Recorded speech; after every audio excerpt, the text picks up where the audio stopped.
Ready? Yeah. Good evening, everyone. Let's start with a moment of silent prayer.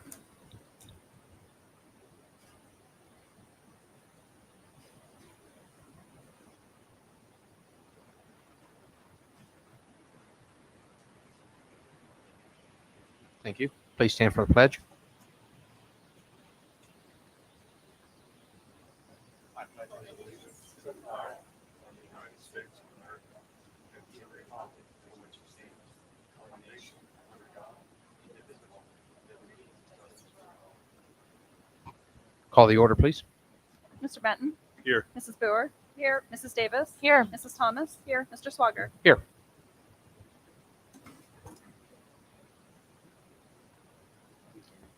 Good evening. The topics we have before us this evening are listed in the agenda, and I'll call upon Mrs. Marcy Wilson first and foremost to provide an overview and a few handouts for the board regarding our proposed literacy program. I do want to thank Marcy and the teacher involved over the past year developing this plan in response to state legislation and in preparation for next school year. Really appreciate their efforts. And Marcy's here to answer questions. Marcy, I don't believe you're going to be projecting, but the handouts that you have before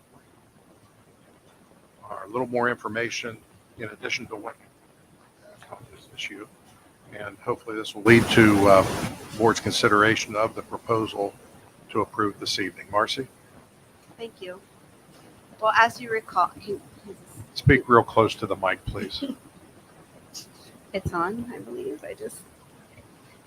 Well, as you recall, I provided an update to the board at the February work session, mostly reviewing the components of the dyslexia law. We took a look at the data, and I shared with you the need for a core structured literacy program. And I had shared at that time that we had limited it down to 2 programs, which were 95 core by 95% group or foundations by Wilson Language. So since that meeting, the K through 3 reading teachers have done some pretty extensive work examining the shifts that need to be put in place to support such a... Can we turn your microphone up a little bit between the heater and your distance? I'm You can not drag the hearing whole you very thing down well. closer to you, Well, the it's base. kind of on the... That is rattling. Yeah. I know, I can tell you're trying to. I'm trying. I know. Okay. You How can about- actually bring the base right down on the slant. Okay. There, that's better. Is that good? That's Yes. better. All Thank right. you. Do I have to start over? Yes. Okay. All right. So as you recall, an update was provided to you guys at the February work session. And at that update, we went over the components of the dyslexia law, reviewed some of the phonics data, and I shared with you the need for a core structured literacy program. I had shared that we narrowed our search down to 2 structured literacy programs, which was 95 core by 95% group or foundations by Wilson Language. So since that meeting, the K through 3 reading teachers have been doing some extensive work to examine the shifts that they need to support such a program. And they explored those 2 programs, reviewing each of them. They reviewed the scope and sequence. They got in touch with colleagues in the field that they knew that were using the programs. They viewed sample lessons, and they've reviewed the digital components and some of the resources the program had to offer. In the end, we did make a decision to recommend foundations as our core structured literacy plan for grades K through 3. So in front of you is a literacy plan, which I understand you've had a chance to review, so I'll be brief on this. Just to kind of let you know, the first page defines the scope of work. The second page is a cost breakdown. And the third page is just a summary of how the proposed funds would be spent. The scope of work for this project was to implement a core structured literacy program. As Mr. Dixon said, we've been working on that for about a year. So that we would be ready in 22-23 for grades K through 3 to have such a program. So as a reminder, a structured literacy program is supplemental to our ELA program. It is not a replacement program, and it will enhance and support students in grades K through 3 with those necessary foundational skills to become a reader. it will support 95% of the students that don't learn to read naturally. It will support teachers as they continue their work that's already been done with instruction in these areas by providing them a resource that's research-based and consistent. About the same time, Ohio's dyslexia law was signed, and so I've included in the scope of work, in addition to the need for a core structured literacy program, some of the components of the law, which I know you're aware of because we've kind of been over those. But just to review, we have to screen, form a multidisciplinary team, offer professional development up to 18 hours, and then there's a certification process. Right now, they're not requiring certification, just that we have a process. I can't stress enough as we go through these components of this plan, the differences between training and certification. Big differences there, as we talked about last time, and with varying degrees of time commitment and availability of the programs. So as you look at the second page, this kind of just, or actually on the first page, I did define a barrier for us. One barrier is going to be that on our structured literacy team, our multidisciplinary team by the law, we are required, as it stood when the first guidebook came out, to have a certified person on that team. So that is a barrier because certification does take 2 to 3 years. But we can have specified teachers working on certification, hopefully as early as August.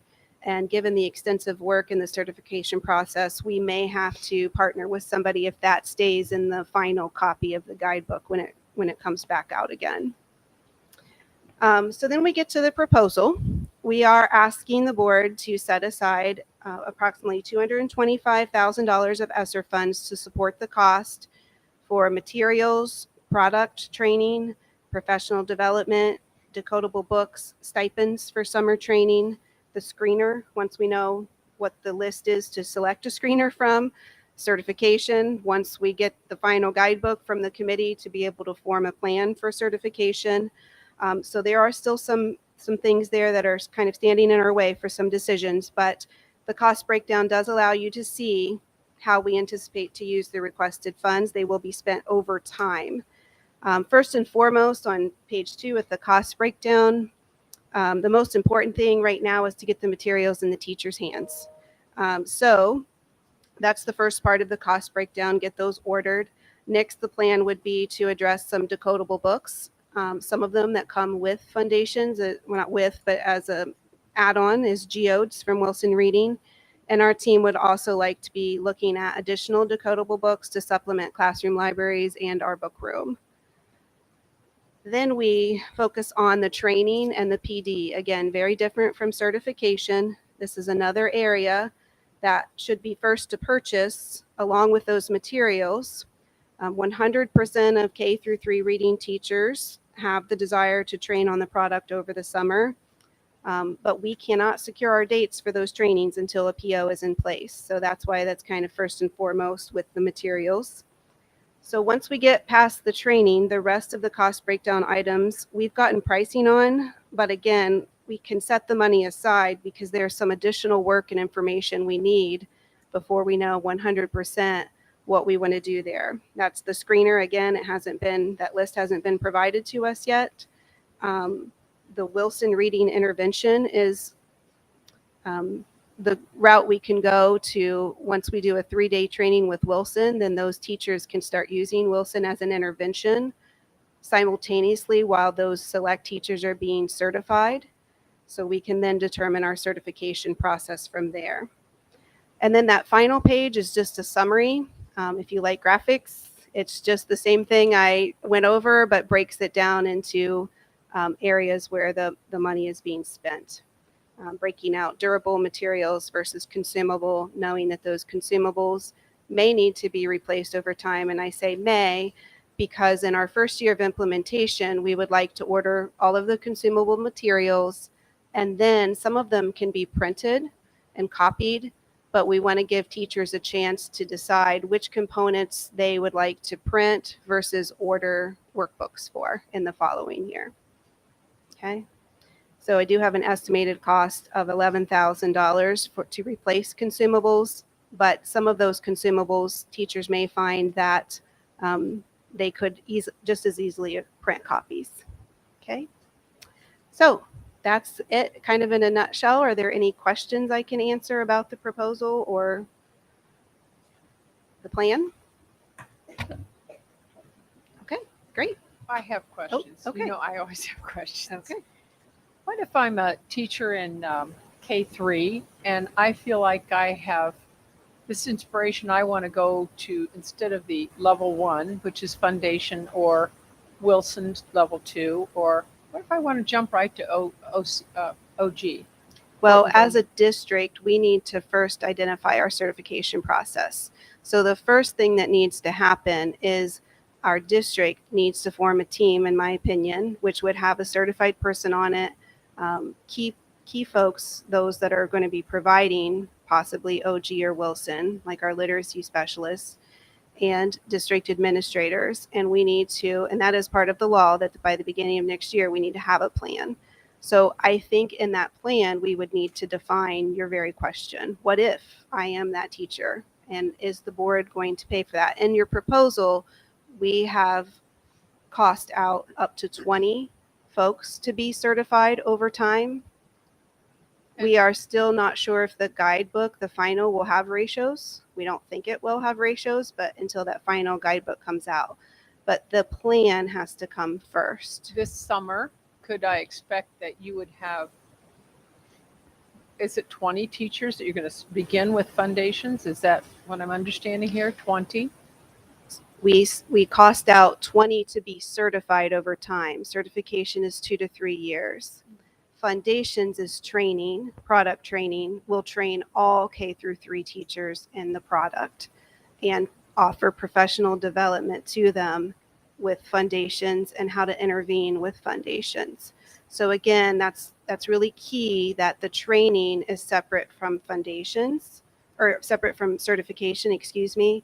So all teachers in K through 3 reading will receive foundations training and PD, both this summer and throughout the school year next year. Okay, if I'm not certified, after you expect 3 years to be before Mhm. actual certification, 2 right? to 3. Mhm. Okay, what if that first year then, if we invest, it's not about the money, because I know what a good program this is going to be and can be.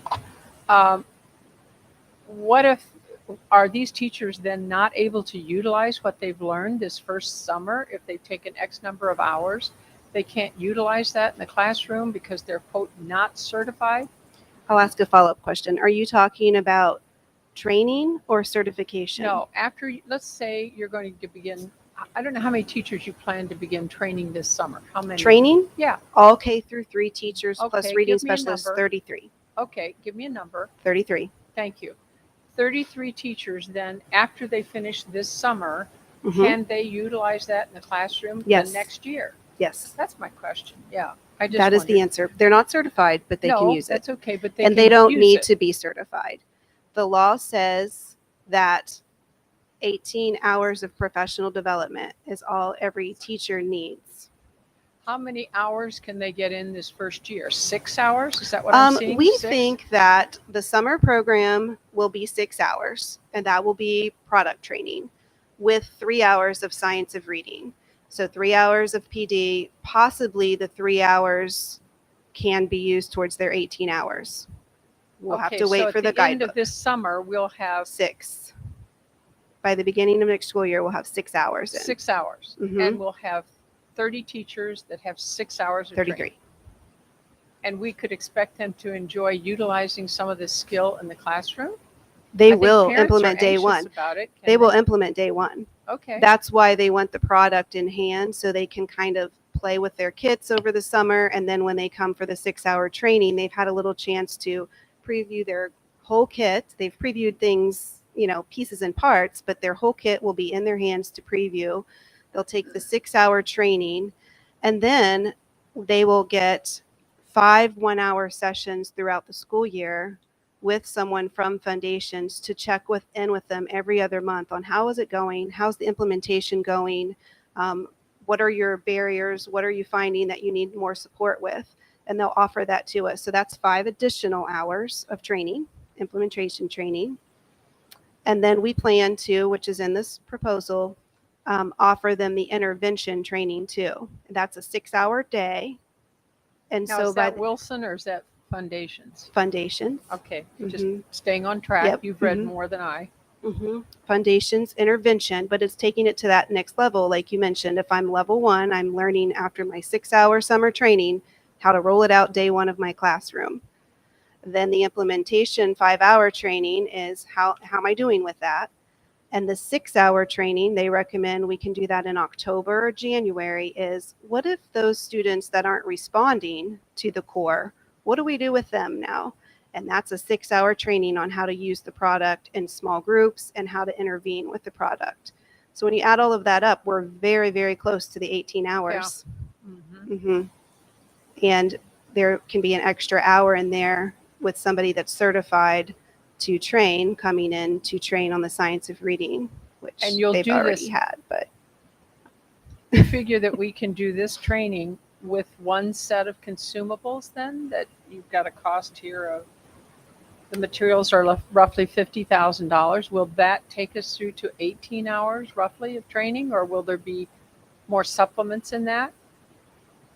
Am I I'm clear? I'm not understanding that question with the materials. Okay, how much more money do you need in consumables or workbook training, workshop materials, whatever the teacher, the packet that they get to work Oh, from? no, everything I've costed out is the cost. Okay, so they won't get a second. We're now at about 18 hours and we've spent one time for consumables, right? The, For the- for the the- consumables are student materials. Okay, I'm not sharing that properly. For the, let's see, teacher kits. That's what I'm looking for, teacher kits. The teacher kit is what they will be trained in, and it also has the tier 2 intervention. Everything they need in the teacher kit will get them through, well, as long as we have the product. Right, We won't need to order more teacher kits until we add more sections. got it. Will the person that's monitoring this, we would be hiring an outside person, or is this an inside person like our new dean, or what does this look like? Monitoring which portion? You'll have somebody monitoring in phase 3, that 5 hours, how am I doing in the intervention? That part? is somebody from Wilson Foundations. Okay, We'll have a literacy specialist that we work with all the way through. They're virtual live trainings. So they are live with one of their literacy specialists.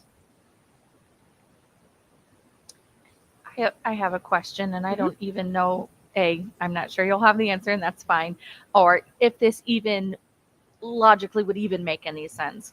But down the road, we'll be possibly adding new sections, new teachers, staff turnover. Is there potentially an option down the road for perhaps somebody who's certified to be our, train the trainers sort of a person, or financially would that maybe not even make sense and it's just easier to have our literacy person? Is that something that's come up at all? Sure, it's come up. I've asked the question from Wilson to know, how do you become a Wilson trainer? Yeah. So once you're certified in the 2 to 3 years, that makes you a Wilson level 1 practitioner. That's a practitioner. Then you can go on and become a level 2 practitioner. And then from there, you can go on and become a train the trainer. So you're looking at about 4 to 5 years. So yeah, that's far out, but that was something I was just curious if down the road, cost wise, Yes. we'll have to sort of look at that and see which one makes more sense Yeah, down the and you road. could have some of the 20 that we've cost out up to 20. Again, this is a proposal. Yeah. We've cost out to 20 over time to be certified. You may have someone in that 20 that wants to go on and get that training. As a district, when we write that plan, we need to decide, are we paying for that, or is that something we need to do? So that's that plan that needs to come as the next piece. I think key is just getting the funds approved so we can move forward with materials and product training and professional development, and then we can work on that plan. Great questions. Any others? how many school districts have we looked at who are beginning this summer, and how many are, I'm not sure that every school district can afford Sure. immediately to do this. Hmm. I think I'm excited about it. I'm just curious how many other schools are beginning the process and I think everyone's kind of in a different phase of the districts that I've talked to. And I've talked about 6 different districts, and then teachers have talked to districts too that are part of the focus committee. I think everyone's in a different phase depending on where they're at. Some districts already had foundations or another program similar to foundations in place. That foundations core program is not part of the law. That's something we started work on a year and a half ago, saying, hey, we need this based on the data that I shared at the February work session. And then about the time we started putting the focus group together, I think that was COVID year 1. And, you know, what happened then was we kind of took a break from that for a little bit and focused on COVID. And we jumped right back into it this year. Our focus group started right back into it again this year. So I think everyone's in a little bit of a different phase. So I can't say specifically. I think where everyone is in the same boat is nobody has a screener yet, or if they do, they don't know they have it because they don't know what's on the list. So we may have a screener too, but we just don't know that yet because what we currently use may end up on the list or it may not. So I think everyone's kind of in a different place. I think the districts that have someone working on this as their job are maybe a little more advanced in it. did we not have a program at all? Is this our first time to start something like this? So we don't have a structured literacy program, but 5 years ago, our teachers were trained in the Big 5 of reading and phonics, and we put together a homegrown with the support of someone that's I consider an expert in the field, who was Marysville's literacy director and is now Worthington's. And he helped us develop a phonics scope and sequence. We've been utilizing that for 5 years. This is research-based, and this is something that will be a lot of continuity because it's a resource. So we have been doing things with structured literacy, phonics, and definitely phonological awareness, as I shared last time with our Haggerty program. But having the resource for teachers and for students has not been something we've had. We have been very structured in what we're doing. We follow right now our kind of homegrown phonics screener with the research behind our my colleague that I mentioned. And the scope and sequence comes out of a research-based teacher manual called Recipe for Reading. So we do have things, but this is more and will hopefully be what we need to close that gap with that data I was showing you in February.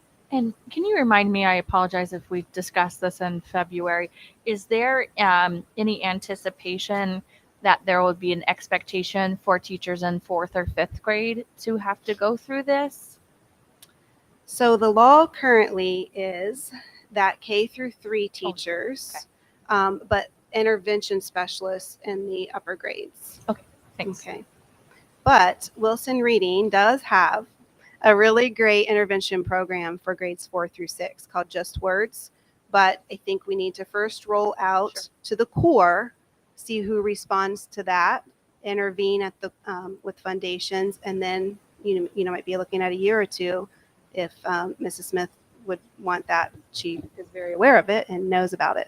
No, that's great. I have conversations. No, about that's great. I just Yeah. wasn't sure if they were like, this is phase 1 and please, anticipate in 2 years we're going to the law. push it or anything like that. I don't know about that. Okay. I just, just curious. Yeah.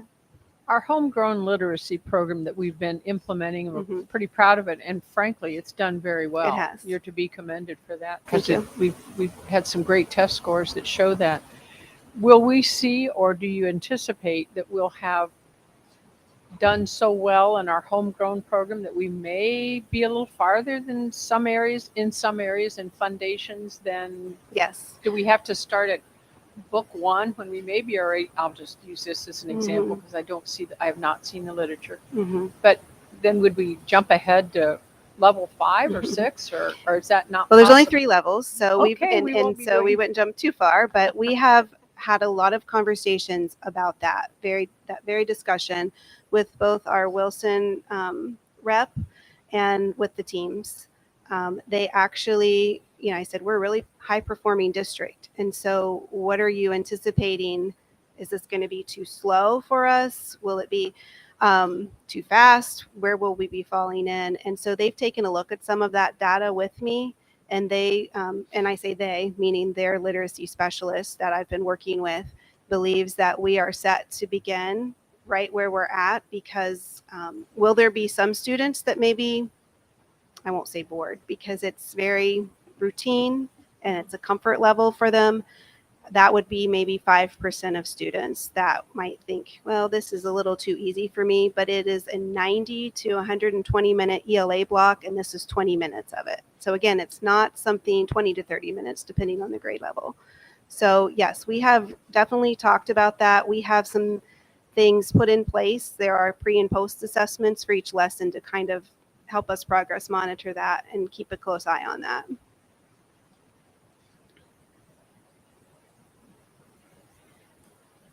I notice here that the principal and administrative orientation, there's no cost allocated. They're free. They are free? They are. Wow. There's something free. The That's to principal offset the cost. shipping there. Yeah. Are you talking about the Wilson? The Wilson principal and administrator, it's in the. Yes, training and that's professional included in the cost. Mhm. And then the implementation for principals, is that your materials? No, that is a training for all That's a training. principals, Okay. Mhm. And they're comped it out for us. And then bundling. I felt like Sorry?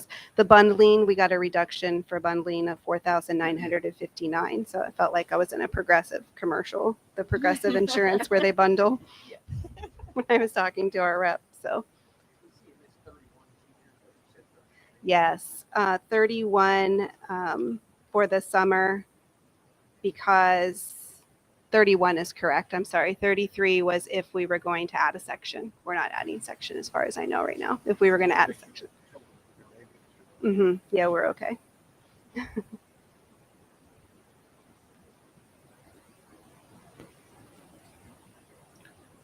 Tim, the difference in that was some of our discussions relative to numbers per grade level and the Mhm. potential. So we Mhm. tried to plan for the maximum. Yeah. So that's why that number's kind of between 33 and 31. Well, I had 33 on the brain because we've been having those discussions. Yes. But when I comped it out, I went with the 31 because I wanted to go with what was the current reality. Kim, can you remind me where we are at with ESSER funds? Well, actually, the timing couldn't have been better. Okay. In January, we had about $250,000 additional NSR show up. They didn't tell us we were getting it. It just showed up in our ODE information. So, Did you call and say, was this a mistake? no, I didn't. Suspend it quick. No give backs. Yeah, right. No, it was a statewide thing and everybody got some more. I don't know if they Okay. had some left or what happened, but And so we're at 250. Did we have a balance before that? we had everything committed Got it. and I planned, figured. but we have not spent. Okay. All right. The state had not dispersed all ESSER funds to the school districts, and therefore they held some back.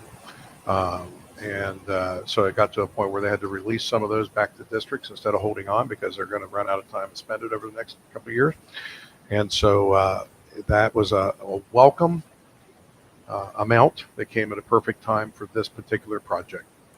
And then that would leave us with about 25,000 left. Do we have that earmarked for something yet? Not yet. Am I forgetting anything?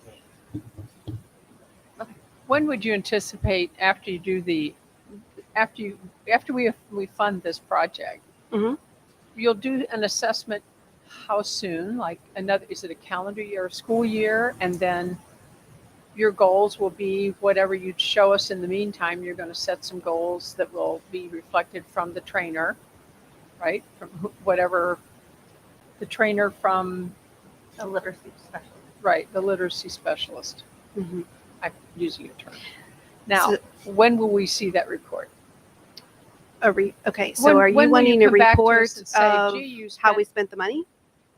You're going to come back at some point and say, well, you spent X number of dollars on this date, and I'm proud to tell you that here I am a year later, and I want to tell you what you did with it and how well it's working.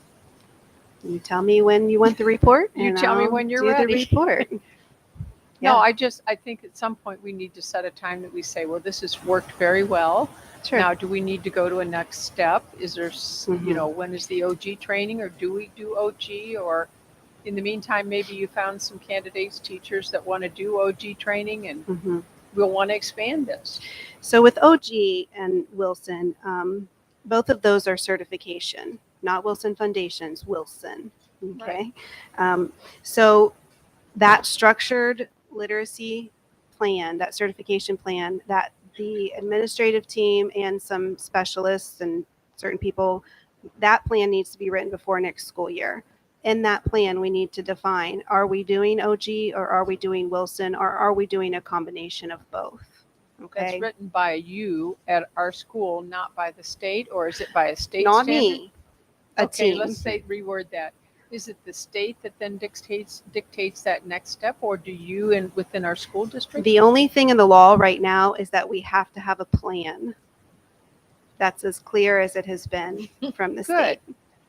Sounds familiar. When that guidebook comes out, my recommendation would be let's not write the plan until the final version of the guidebook comes out in case there are any surprises in the guidebook. That's just me and my experience in the past with another similar Okay. That's called smart. the third grade guarantee Good. that came out when we went through this with them. We were kind of waiting for the guidebook and glad we did because we had some things in place already that we were doing that we could implement. So the plan, yes. As far as spending, my recommendation is if you approve this tonight, going back to our rep and saying, hey, we were ready to move on the product and get the training scheduled because we can't get the training scheduled for summer until the PO is in place. So I think those would be the first two steps. Secure the training, let teachers know so they can arrange childcare because they're very excited about this. Like I said, 100% of them wanted to have it done so they could hit the ground running. And then we can work on the plan with whoever we decide is part of writing the plan. Great. Thank you. Yes. Anything Good else? job. Okay. So my question is Nope. on the, I'm sorry, it just came to me, sorry, on the OG certification. Are we do we need to put a parameter around that if we use ESSER funds? Because I know on the other ESSER funds that we received, we have to spend it by a certain date. The spend by date is September of 24. Okay, I had that same question, so thank you. thank you. Anything else? All So right, while we thank you. don't typically, bring action items to work sessions, we try to avoid that as much as possible. We appreciate your consideration this evening, understanding the timing of this. It has been truly that old familiar tune of building an airplane in flight that we're getting used to, with the timing of the law coming out and the timing of the requirements and trying to vet out all the wonderful information that we need to know to make good decisions. And again, I give kudos to Marcy for her leadership in pulling all this together. It has not been an easy task at all. So that we might go ahead and enter into the proper agreements and begin to set up the program for implementation, we kindly ask your consideration for approval of the plan tonight. Mr. Dixon, if we could for a moment before we move on items, Mr. Block had contacted me and wanted to address the board. Do we mind putting him first before we go into these? You're up.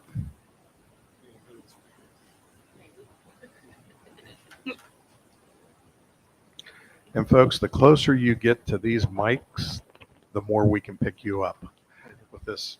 I don't think you want to try to pick me up, Dale. I'm a little bit heavy. Thank you, board, for hearing me tonight. I had a meeting with the New Albany company last Friday, and I thought it was a very productive meeting. I'm here as a Marvin Block citizen and Marvin Block council person. New Albany company would like to work with the school district, the village, and the township. I think it would be a productive asset for our whole community if the board would agree to work with us on this. The only cost to the board it would be if we decide to hire a consultant for the long-range plan. We might share an expense of that. But he asked us to hire our own consultant to look after Monroe School and the village. He agreed to pay for the big plan, which is probably going to cost in excess of $100,000. And please don't take it that New Albany is trying to take over Johnstown. I asked him about it. I solicited it because we don't have that kind of money just to be thrown around. And this was thrown in our lap, as community's lap, and the people that's profiting the most, I think, should help with it. Some out here. And where the money is, I don't mind answering or asking for it. But I come away with a real good feeling. He and I had the same feelings about the schools and stuff, regardless of what some people think. I do love our schools.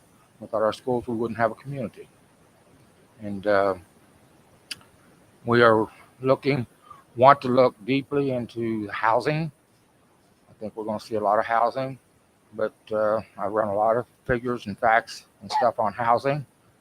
And right now, Johnstown, I'm getting off the subject a little bit, but Johnstown has just under 2,000 doors or living spaces.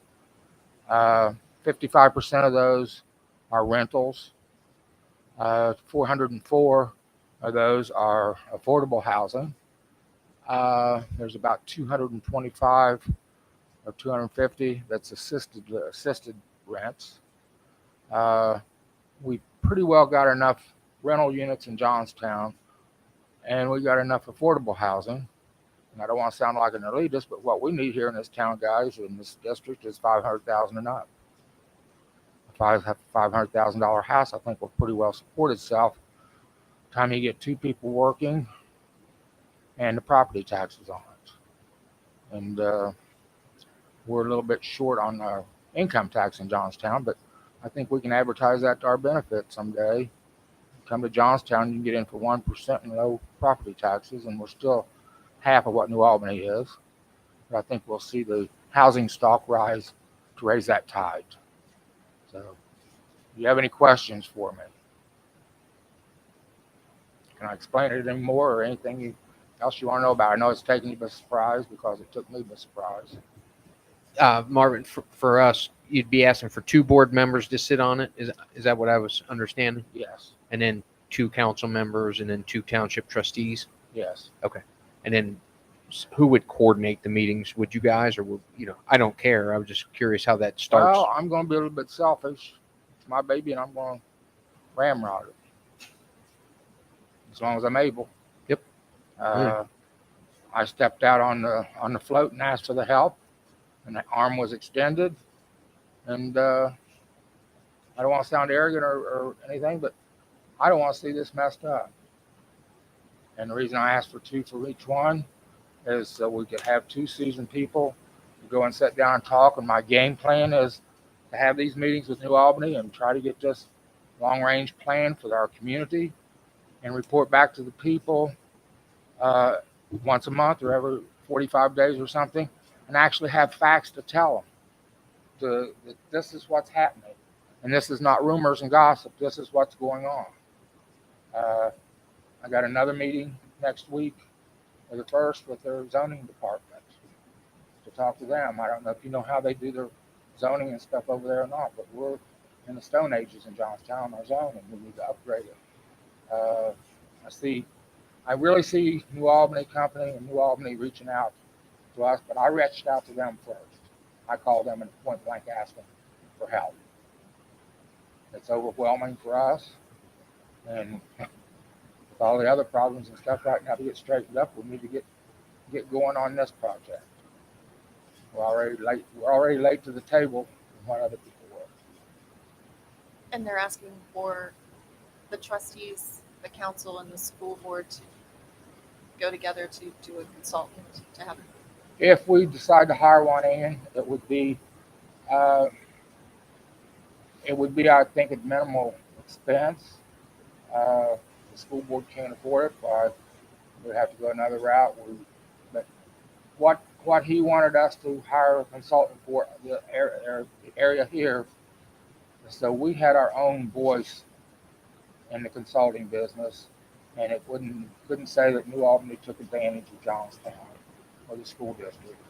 But I can't tell you how many times that Bill said during our meeting, I was in the meeting with him for an hour and 15 minutes. And that's highly unusual. Most people don't get to 45 at the most.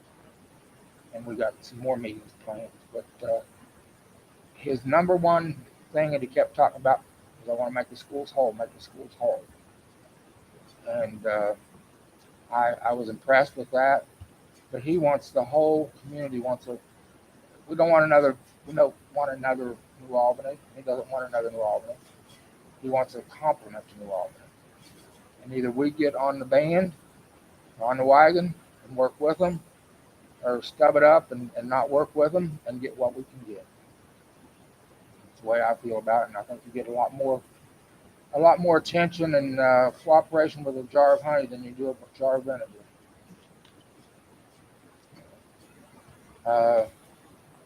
Anybody else? Alan, you usually got something to say. What's your point? No, thank you, Marvin, for doing that. And, and I believe Bill has met with most everybody on the board.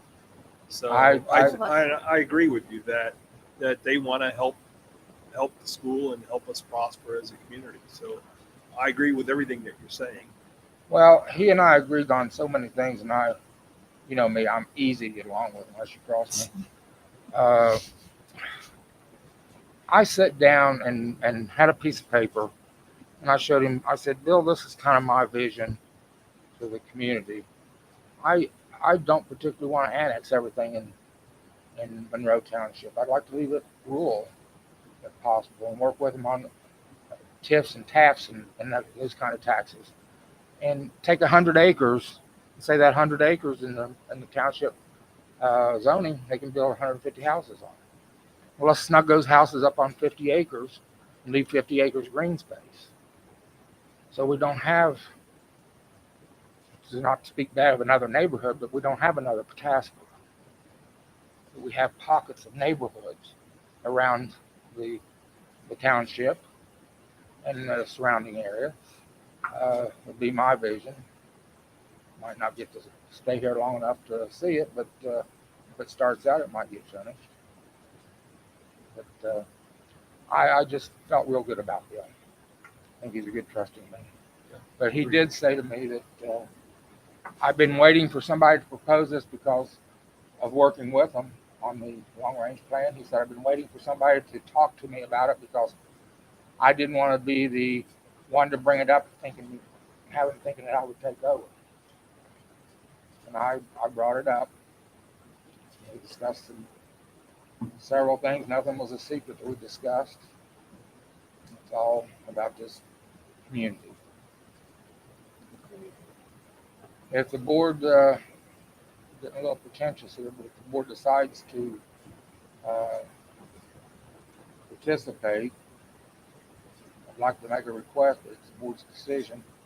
I'd like to have Tim to fight with and Ruth Ann to fight with. If that's possible. Between the two of them, they kind of keep me straight and narrow, especially Tim. If you have any more questions, I'd be glad to try and answer them. If not, I appreciate your time and hope you'll consider being a part of this. I think it'll help your school district, our school district. Thanks, Marvin. Thank you, Thank you, Yeah, Byron. thank you, Marvin. I'm not fighting. And I Fighting, disagreeing, it's all semantics. Well, with that, for the board to discuss further, but I'm certain, anytime we have an opportunity to participate in something to help shape what the school district would be, I think we should be taking advantage of those. So it's just a matter of setting it up. This displaces what we do currently with so we're already serving on that, so we just On the, have a different focus. on the city, the village, I call it, but city school board meetings that we currently hold. Okay. Well, thanks again, Marvin, and just contact us when we're ready to start meeting. We'll definitely have 2 people. With that, Mr. Dixon, back to you. The mic cut out. We're back to the recommendation for the board to consider on the literacy plan. Can I get a motion? I'll make the motion. Can I'll I- second it. Motion and a second discussion further than what we just had. Just like to have a report back sometime in a year, maybe. Do we want to So we set can see- July of next year? Let's say, To yeah, just set let's- something? The benchmark for how we're doing. Does that give you enough time at the end of the year and then some time to June? Oh, June. okay. Okay. Well, then June it is. Just for you, we'll make it. I would suggest that there's a couple avenues for reporting. One is the treasurer will monitor the accounts and what's spent in each of these categories. Obviously, we could report that back. And then the impact on the learners academically would be good to have back at the end of the year, see what kind of impacts, what those I-ready diagnostics, state scores, and all that. So not sure in a year's time we're going to see a big bump, but you may see improvement during the course of the year the more this gets ramped up. So I'd suggest those two planes to consider going forward, not only financially, but also on the academic side. And then also an update of what teachers are moving on by. Then we'll have a better feel, I would think, of who's going into OG and everything. Okay. Any other comments, questions? Call the roll. Mr. Benton? Yes. Mrs. Boer? Yes. Mrs. Davis? Yes. Mrs. Thomas? Yes. Mr. Swager? Yes, motion carries. Next this evening, board, I'd like to invite Robbie Richtner to the podium. Robbie, your athletic director, has been working throughout this year in his first year in this position to painstakingly gather a lot of data. You know, from time to time, we have issues in athletics that the administration and board had to address over these years, and we've always had a lot of more questions than we've had. And so when we get into some of these issues, it's great to have the data. And I want to thank Robbie for all his time in putting this together. You're seeing the first report on a full year's data gathering, and Robbie is going to go through this slide presentation with you. He's giving you some raw data in front of you. I believe he's put the graphic form to share with you the overall concepts and how it relates to some decisions that might be coming forth. So Robbie, again, thanks for your time and appreciate you taking the time to be here this evening. Podium's yours. All right, thank you. I'm off on the microphone. So I just handed out packets of a whole lot of spreadsheets that hopefully I made look a little bit nicer on the presentation here. So the meat and potatoes, I guess, of today is talk about participation numbers for each sport, which ones are increasing, which ones are staying the same, which ones might be decreasing in numbers. But before we get, so that's what that packet is there and what most of my slides will be. Before we get to that, I've got a couple updates on the, I guess, revenues. And those are able to be done kind of before the school year is done because we're not charging tickets for spring sports. And we already know which kids have paid participation fees. So I can give an update probably in about 2 months, give or take, sometime over the summer on the expenditures for the full year. So starting off here, this slide here, we've got the last 4 years of our participation fees. You'll note that 2 years ago, much lower because we didn't collect the, with the COVID beginning, we didn't have all the spring fees there. So if you take that number out, then the last 3 years are kind of all in the same area. Slight increase from last year to this year, not quite as much as maybe 4 years ago.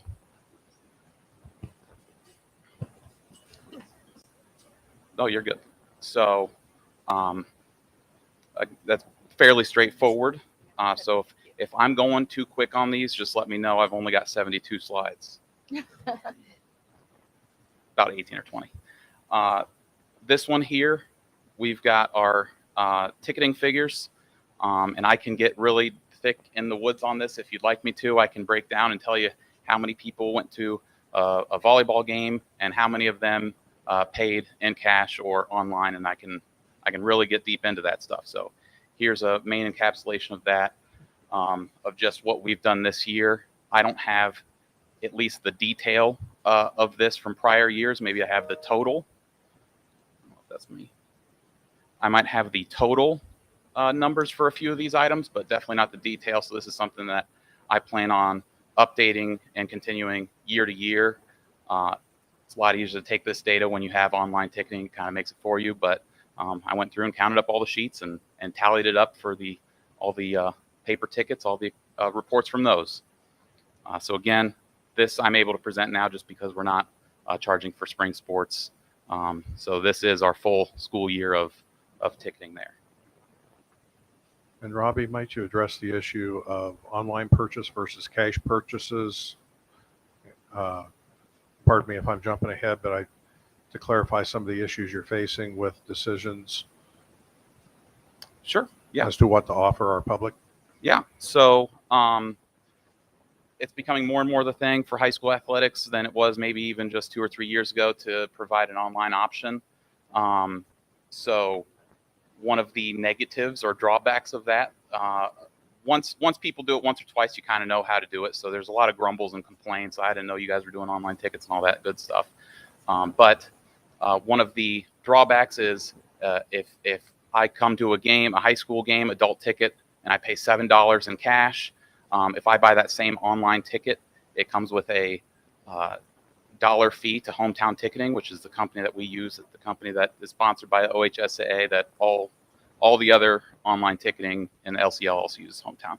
But so that $7 ticket actually turns into $8.55 due to the dollar fee to Hometown and the 55-cent stripe fee to the credit card company. That is something that you can eliminate, that 55. It depends on which price level, but you can eliminate that 45 to 55 cents if we were to purchase 1 or 2 credit card readers. So we could get a credit card reader through Hometown Ticketing. I believe they're something like $300 or $400 a piece. And I think we could get through all of the sports season with 2 of those.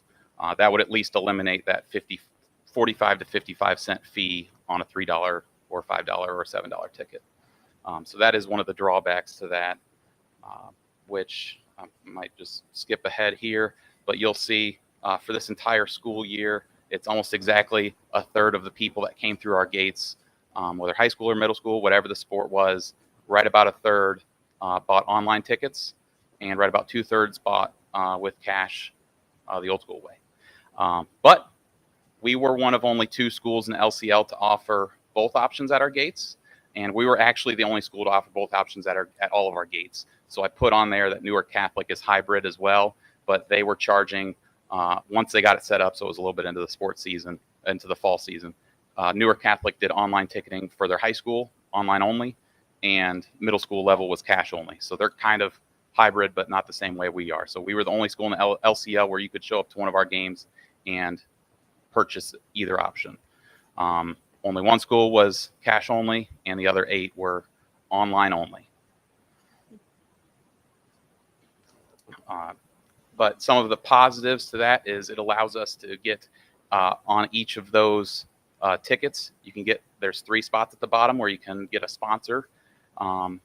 Another positive is it allows for much easier collection of data, I guess, on my end, but it's much easier to say exactly how many people were coming to a game.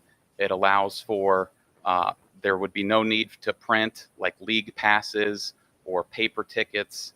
We could put all of our student passes, all of our, like the full year passes, all of our student, adult, and family passes can be done electronically. It also would allow for when we're doing our football reserve seats, you could pick out your seat online just like you would going to anything on Ticketmaster. So there definitely are some positives. Also, just the not carrying a bucket of $500 or $2,000 back to the school. Just there's a lot of positives beyond the drawback of that $1 or $1.50 fee.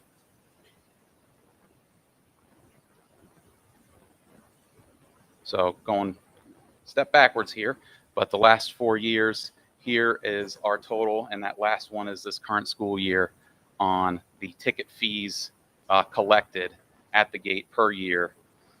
You'll see increase. This year was the most over 2 years ago, just by a little bit, but there come some fluctuations. If you look to that fiscal year 19, the ticket prices were cheaper from the LCL than they are now.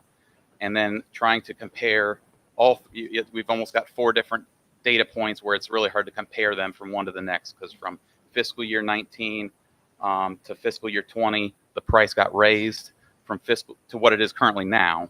And you'll see those numbers from 2 years ago and this year are almost identical. But if you go to last fiscal year 21, that was messed with a whole lot due to COVID. There might have been less people coming to games, but the price was increased, and they did not offer a second rate for middle school or student senior citizen discounts. So again, with COVID, the more years into this, it will be more comparable, but at least I've got 4 years here. Okay, so we're going to change gears completely. So I'm about to go into participation numbers. So maybe are there any questions about the ticketing aspect of things?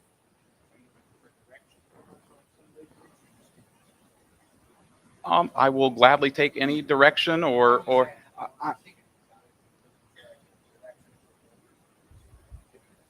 right now I'm just giving data, but I will take any advice, any feedback, any questions on any of it. Yeah. Yes, as I've instructed Robbie on all this year, I've said to get the baseline of data so that the Board of Education, the athletic department, the administration can work together to make good, solid decisions. And so a lot of this data this evening is just baseline. It's the first time you're getting to see it to help formulate recommendations back to the athletic department as to what needs to take place and to set policy for how you want to go forward with your ticketing prices and sports and all that. So I think Robbie has ideas, questions that he's raised throughout the year. And certainly, Tim, I mean, the board needs to weigh in on how we're going to go forward with some of these, what might be considered major changes. And like I said, in probably about 2 months, give or take, I can give a full school year update on the expenditure side. But one thing I can just preview, I did not put it on a slide in here at all. But one thing that has increased the last year or two and will continue to increase in the next couple of years is the officiating and referee fees. And that is coming by statewide. There's shortages all over the country on officials. Luckily, we've been able to have all of our games so far happen with officials, but we have had a couple where we have somebody sign on at the last minute. Couple lower level baseball and softball games where you might only get one ref and one umpire, and you should get 2. So a lot of those groups, you've got more people retiring and not as many younger people coming into. It's the pay aside, some officials don't get treated very nicely. So that is something that more and more of those officiating groups by sport are, you could say, demanding or asking for higher pay. And as soon as one conference or one league or 3 leagues around you all decide to raise it, it's pretty hard as a league to say we're going to stick with the prices, because that means the officiating shortage is going to hit you first, because they're going to take the game at another league paying more. So some of the discussions going on at the monthly AD meetings, a lot of it right now is going over officials' fees. So ultimately on a lot of this, Tim, once the data is fully prepared at the end of the year, then I've asked Rob to kind of put together a set of recommendations, and then those recommendations would come up to your future administration. And certainly while forming those recommendations, he can be in contact with board members in helping to formulate that. But ultimately, any policy change would be the board's decision.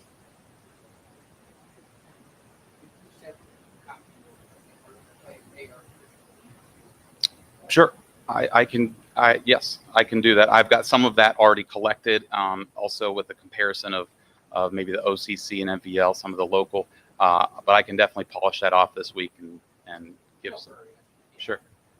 Yeah, I can send you what I have now and maybe something a little bit bigger and more robust in a month or 2. Sure. All right, so we're going to switch gears here. I hope you like graphs. So I've got one of these for each of our main sports that we offer. I will try to in the interest of looking at 15 graphs in a row, I'm going to not spend too much time on each one, but I am going to stop on a couple that maybe I've got something noted. But please stop or ask me a question if you have any at the time. So here we've got our cross-country participation. Each of these, unless I note otherwise, are over the past 7 school years, including the current one.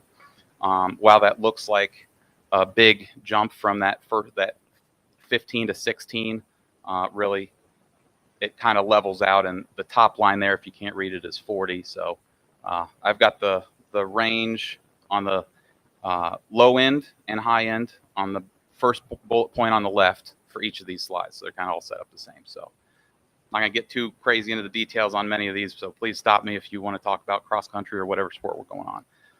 You'll see this is got 4 for each year. So the first 2 are high school boys and girls, and the 3rd and 4th bar of each little section there are middle school boys and girls. Here we've got fall cheerleading. Again, this is one of the sports that does have tryouts and does cut as needed. So those numbers are not straight up how many kids came out for that sport, if that makes sense. Here's our numbers for football, 7 through 12. Again, overall, pretty stable. It's been slightly increasing the past 3 years, but that was after about 4 or 5 years in a row of it declining.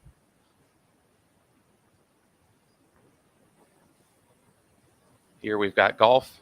Again, with the 4, it's high school boys, high school girls on the left, and then middle school boys, middle school girls on the 2 right. Overall, again, fairly stable, kind of within the same range the past 7 years. Here I've got boys and girls soccer.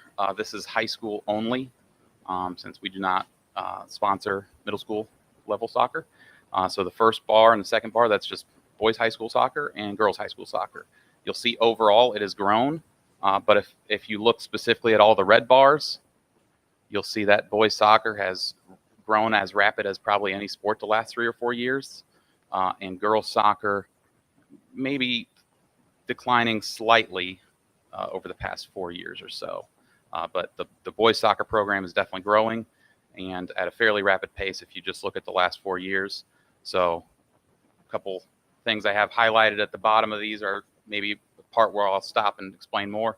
But we are getting very, very close to fielding a 3rd level high school boys soccer team. So that's something that at a given number, because there's a couple more on here, the decision probably needs to be made between myself, district administration, the board. We can discuss a lot of this further and the impacts of adding or not adding a sport.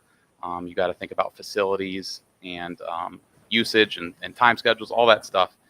But with this sport, another one later, if the decision is made to stay for boys varsity and JV only, that would mean more kids being cut where in a sport that does not typically cut. So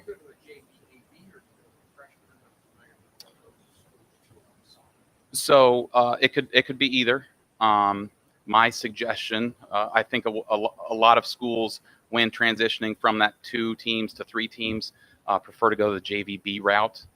So we did not play any JVB boys soccer games this year, but we are scheduling some JVB baseball games, kind of as not a fully self-functioning team, but like boys soccer here, the addition of a 3rd level means facilities for games, also potentially another paid coach. But also we need to look at, do we have the room for that? Do we have the time to field that? You have to make the puzzle work on who's playing at home, because you can normally play 2 soccer games in a row back to back on a weeknight, but you can't really play 3. So it does bring some complexities, but we also want to provide opportunities for our kids. So, and in the past, they played B teams, right?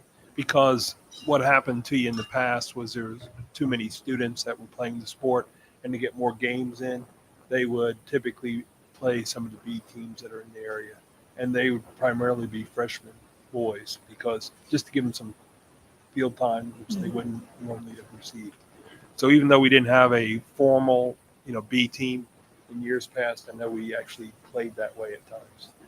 Usually 3, and then maybe 3 or 4 games a year is what they would typically do years ago. If we go to a JV team,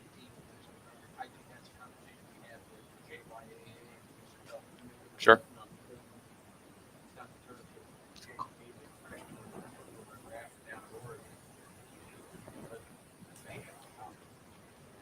Sure. All right, I'll move forward unless we have further questions there. So here's our participation numbers for volleyball, middle school and high school. High school is on the left in red, middle school numbers on the right in gray. This is a sport that we've pretty consistently My had mic's at the high school dead. level. Sorry? I was letting it. My mic's going in and out consistently, so it's flashing on me. Oh, we're good. I'll just scream. All right. All right. Thank you.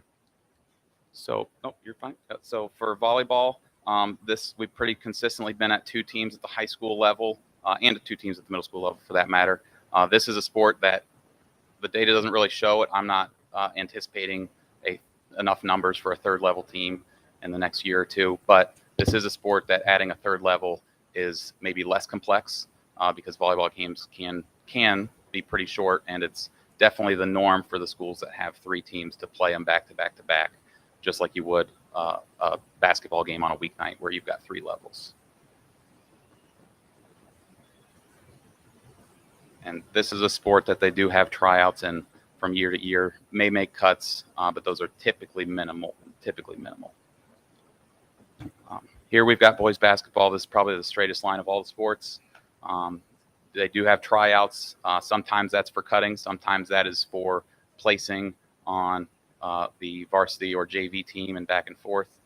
But you'll see that's pretty stable looking at the high school and the middle school level for boys basketball. Girls basketball has been a little bit more up and down the last 3 years, maybe slightly increasing, but that was after a fairly steep decline from 18 to 19, where I believe we were playing 3 levels high school basketball there for a year or 2. In the last 3 years, it's been 2, but at least those numbers very slightly increasing maybe the last 2 years.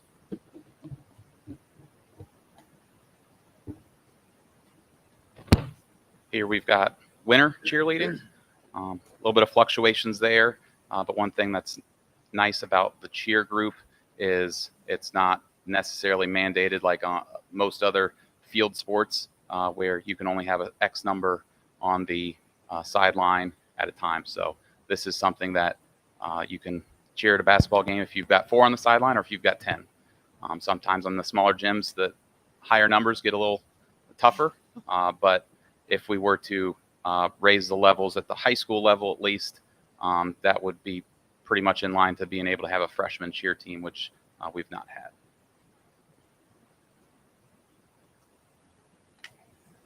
Here we've got our wrestling numbers.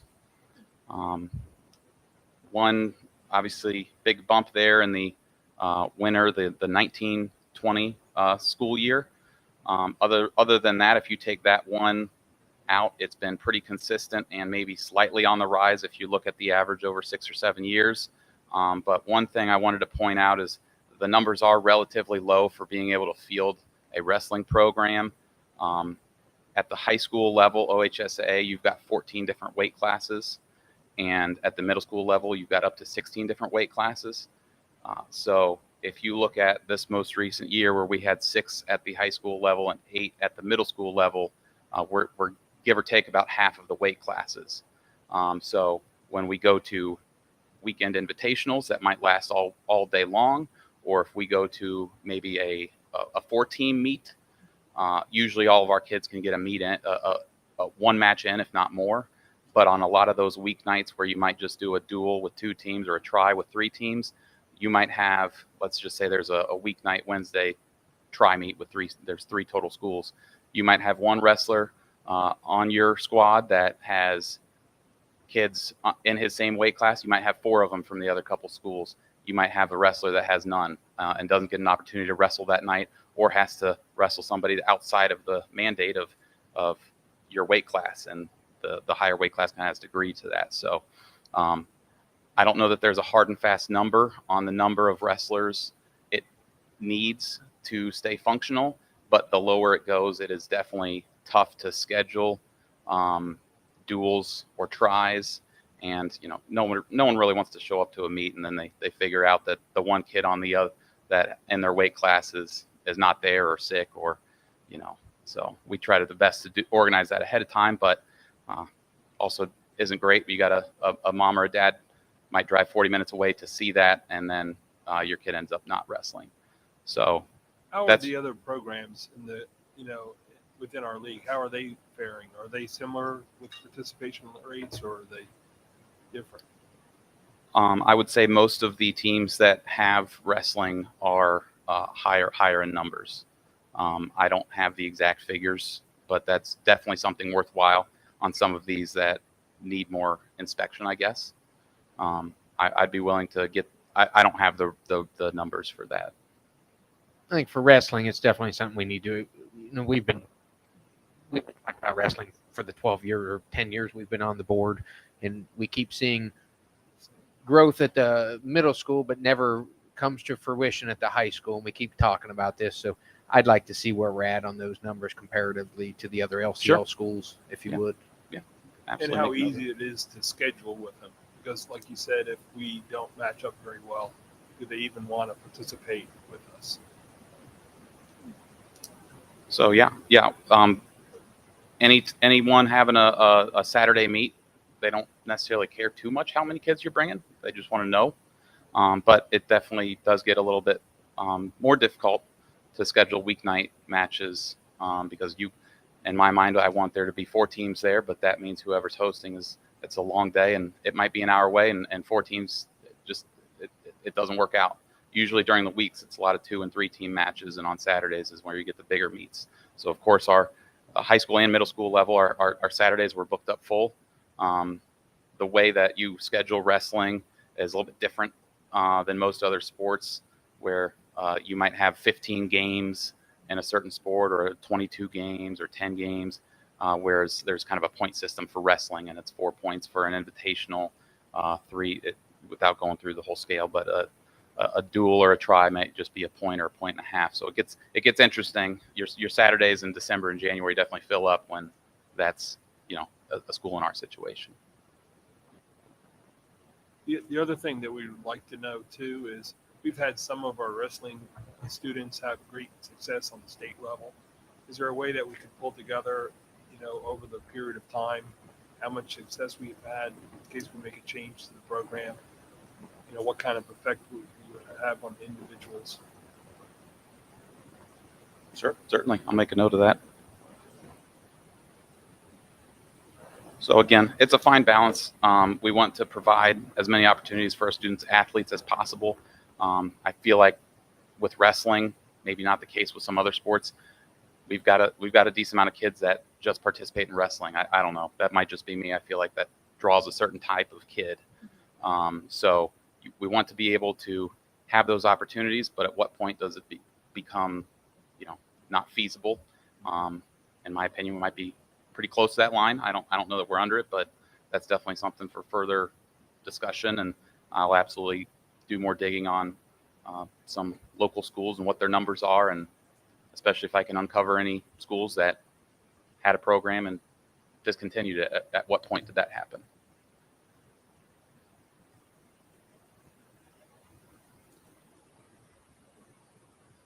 All right, moving forward, baseball here. This one I got a couple highlights on.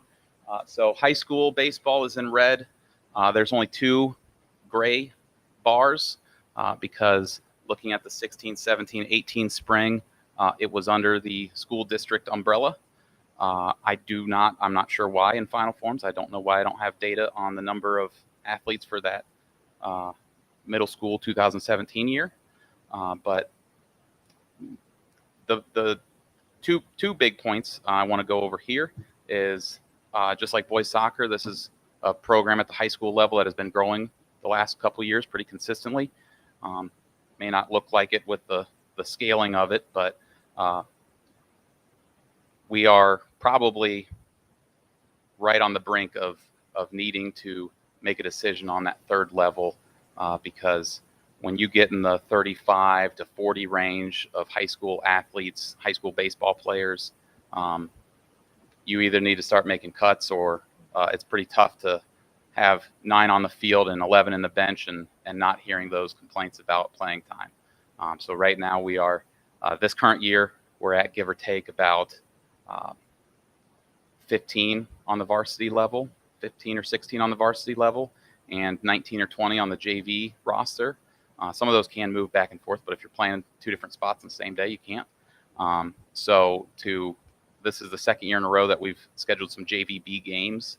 So we don't have a separate team per se, but we are right there at having enough to run a full JVB schedule of 15 or 20 or more games. Going into the season, I believe I had 2 JVB scrimmages and 12 games. And as you can see with another night of lovely weather, those plans have changed with all of our spring sports. So I'm doing my best to get 6 to 8, maybe even 9 or 10 if possible, JVB games for some of those kids that would not otherwise maybe see the field a whole lot if we only had 2 teams. So in some ways, this current year and last year, we are running 3 levels with maybe the staffing and resource of 2 levels, if that makes sense. So I'm doing my best to fit those games in as like a puzzle piece. Some of the times we're able, because we have a couple. It'd be really tough for us to play JVA and JVB on the same day at different locations. So we have been able to work with JYA on using their biggest field, Chambers Field there, to maybe have a JVA game on our main field, JVB game on that field at the same time. And you might have a couple kids on both of those lineup cards, and depending on how it goes, they might be at one field or the other. So baseball, we are right on the brink there. Another point about baseball, not necessarily something in regards to these participation numbers, but this is one of the sports that is commonly misconceived. People think we've got school-sponsored middle school softball, that middle school baseball is also school-sponsored. It was up until 2018, and it's now under the JSS banner. So there are some complications to having a team that used to be under the athletic department umbrella and now is not. We can get deeper in that, or if you have questions, I'll answer them. But that is something I did at least want to point out, maybe for future discussion. The middle school team's winning 6-0 in the second right now. Awesome. Must not be raining there. A lot of the other teams, They're playing games got live. canceled. I should be coaching first base. We're all right. Yeah, I see. Yes. Well, I did want to mention, I noticed in a lot of these sports, our seniors athletes are few in several sports. And then I see our 8th grade athletes coming up are really large. So yeah. I see, I was just looking at your, like baseball, 3 seniors, and we've got 15 on the 8th grade team coming up. Yeah, absolutely. I think some of that can be typical. The deeper you get into your middle school and high school career, you might play 3 sports in 7th grade, and by the time you get to 9th or 10th grade, it might be down to 1. So I think there's a little bit of that. You might also get the kids who are happy being a part of the team, and there's a spot found for them maybe on a middle school team or a JV team, and not that they get the boot necessarily as a senior, but you don't see a lot of upperclassmen, especially depending on what the sport is, seniors playing JV level. So I think sometimes that happens naturally, but I do agree. A couple of our sports do have really, really large middle school numbers right now. Yeah, I was just looking. Football's another one, although we have a large football senior class, but we've got a large class coming in, and then it appears as soccer's in the same position. Yep. So that's why we're here and wanted to bring some of these things to your guys' attention. So moving on here, we've got lacrosse. This would be the only sport, the only team that is school district sponsored club level team. So they are still recognized by OHSAA, recognized by the school district. So in a lot of ways, they feel very similar. The work and the resources coming from the athletic department is very similar to high school lacrosse as it is to most of the other sports I work with. But there's obviously a fundraising. Fundraising is a huge thing because all their coaches are volunteers. They pay for their own busing. They pay for their own officials. So fundraising is a huge deal for the lacrosse program. So here's the numbers here. It's been kind of up and down, I guess. It's been, I'm not really sure how to explain all of it. It was a 3-year increase, a huge dip in 2019, back to what it was in 2020, and maybe a slight decrease the last 2 years. So this is an ongoing topic and consideration. Again, something that maybe I can get deeper into the pros and cons and all of that on why it should or should not be the status changed of lacrosse program. Where do we bring our lacrosse? Where are they playing in the middle school? Are they mainly in New Albany playing, or where do our lacrosse players start? At the middle school level? Yeah. So I believe mainly in a rec team out of either New Albany or Granville. Okay. But I guess that's a whole different thing. But it's hard for me to see the numbers because OHSA is very strict about not having with any sport. Middle school athletes participate with high school athletes, so we can't really even have a couple middle schoolers be with our team during practice and learning the skills. So it's kind of like our coaches have to direct them to this league or to this team. Come see us when you're a senior. And that's not just specific to lacrosse. That could be any of the sports that we field for the high school, or in some ways the district sponsors at the high school, but does not at the middle school. I was just curious because it's hard to judge how much is coming up if we don't know who's playing in those sports. Is 20 a normal roster number for lacrosse for one team? I would say 20 is on the low end. 20 is what we have this year. If there's 10 on the field at a time, so 20 sounds great. But if you have a couple injuries, which it seems like for whatever reason, this group right now this spring has had a ton of injuries. So we have been dressing most days 13 to 17 on the field at a time. So that first home scrimmage, we only had 13 available to dress. That was pretty tough. It was like a 7-5 game against Canal Winchester, and they had like 26 kids. So that was great to see. But yeah, this is definitely on the low end. And lacrosse is kind of an interesting thing here. Not if you look at the number of schools sponsored by OHSA in a given sport, lacrosse is definitely on the lower end, and most of those schools that do sponsor lacrosse are much bigger districts than ourselves. So that is one kind of interesting thing. There's not a whole lot of like-sized schools, really, even in the state of Ohio, that have lacrosse.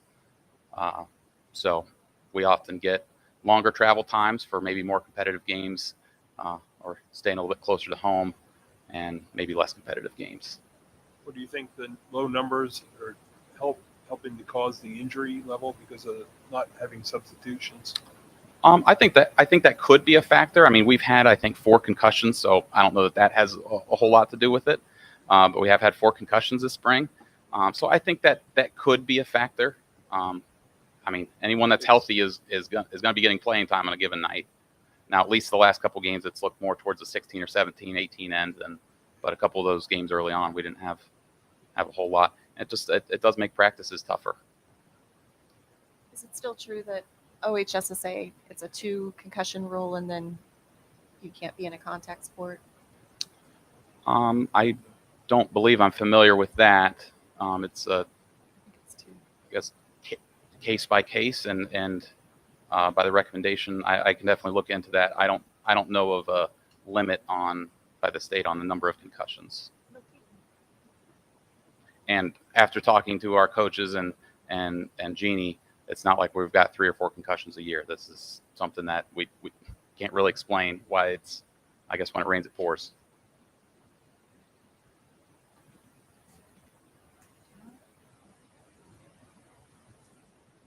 All right, we're in the home stretch here. We got 2 left. So here's softball. You got high school on the left in the red, and middle school numbers on the right in the gray. Overall, fairly stable, slightly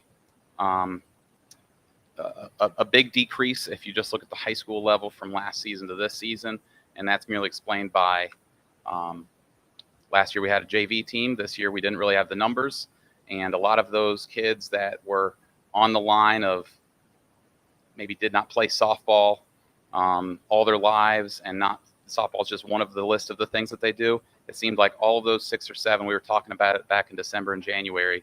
All those kids that are they coming out, are they not? It seemed like every single one of them was not coming out because for different reasons. Did not seem necessarily specific to the softball program. But just like you see a jump down from our high school numbers this year, there's a big jump up. We've got, I want to say it's 18 or 20. You guys have the packets in front of you. Pretty near 18 7th grade softball players this year. So you've got a lot of them playing up to the 8th grade level. So that's really good news for about 2 years from now.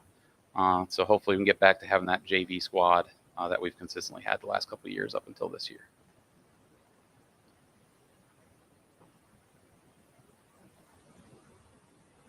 All right, and here's track and field.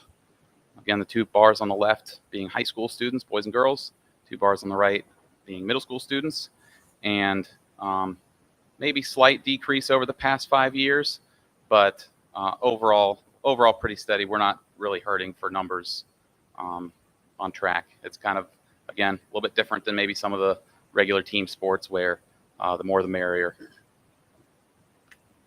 So I guess that's the closing of my presentation, unless there's any questions. This is a lot of data and information, and I'm sure it took you a long time. So thank you very, very, very much. Yeah, absolutely. I'll be studying it and calling you later. Yep, by all means. No. Thank you, All right, Robbie. thank you. Really appreciate your time, and I think this information and the ongoing monitoring of this data and presentation of the data will help make decisions going forward in this district. And Sure, absolutely. Some of this I was doing my best to go back and cover stuff that might have happened before I got here, but this is definitely something that I can continue to do and should only get more and more years and the more data I'm able to collect. we look forward to hearing your ongoing recommendations for program improvement. Absolutely.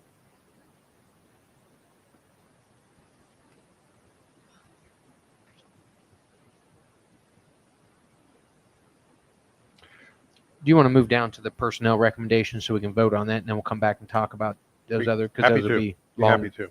long discussions, longer. Yes, again, atypical to bring recommendations to the board at work sessions, but in this particular case, we had a late resignation, and I appreciate the board's indulgence in taking action on a head football coach that's being recommended to you this evening.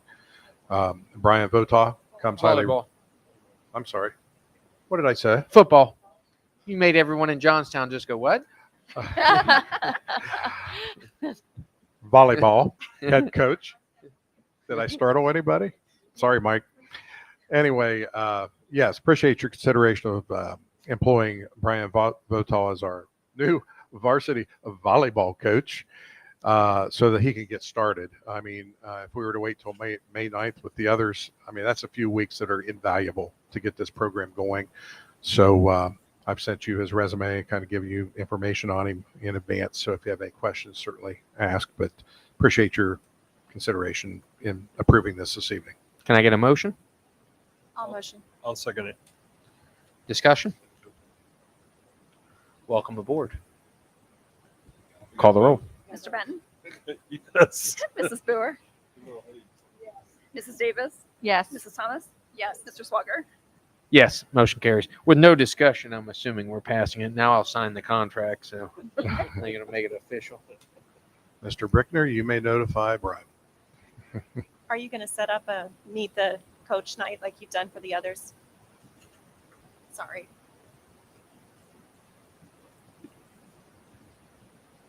We are absolutely going to do that. Didn't want to get too far ahead of things. Wanted to make sure that this was go through before planning too much on that. But yes, in the near future, we'll have a meet the coach night. That'll be welcome to the players, the parents, and anyone from the community that would like to be a part of that. So he's sorry he cannot be here tonight. He's got one of his parents with a little bit of health issues, kind of unplanned. So he did hope to be here tonight. He said he's watching from home or from wherever he's at. So I'm really excited to have Brian on board. You guys have seen his resume, and it speaks for himself. He's led a lot of 4 really solid varsity volleyball programs, and he can't wait to get started here. This is our volleyball program here has done really great things under Aaron Riley the past 7 years, and he doesn't have a whole lot that he maybe needs to start from square one on. So he's super excited, and we're going to get going. Sounds Thank great. you, Thank Robbie. you.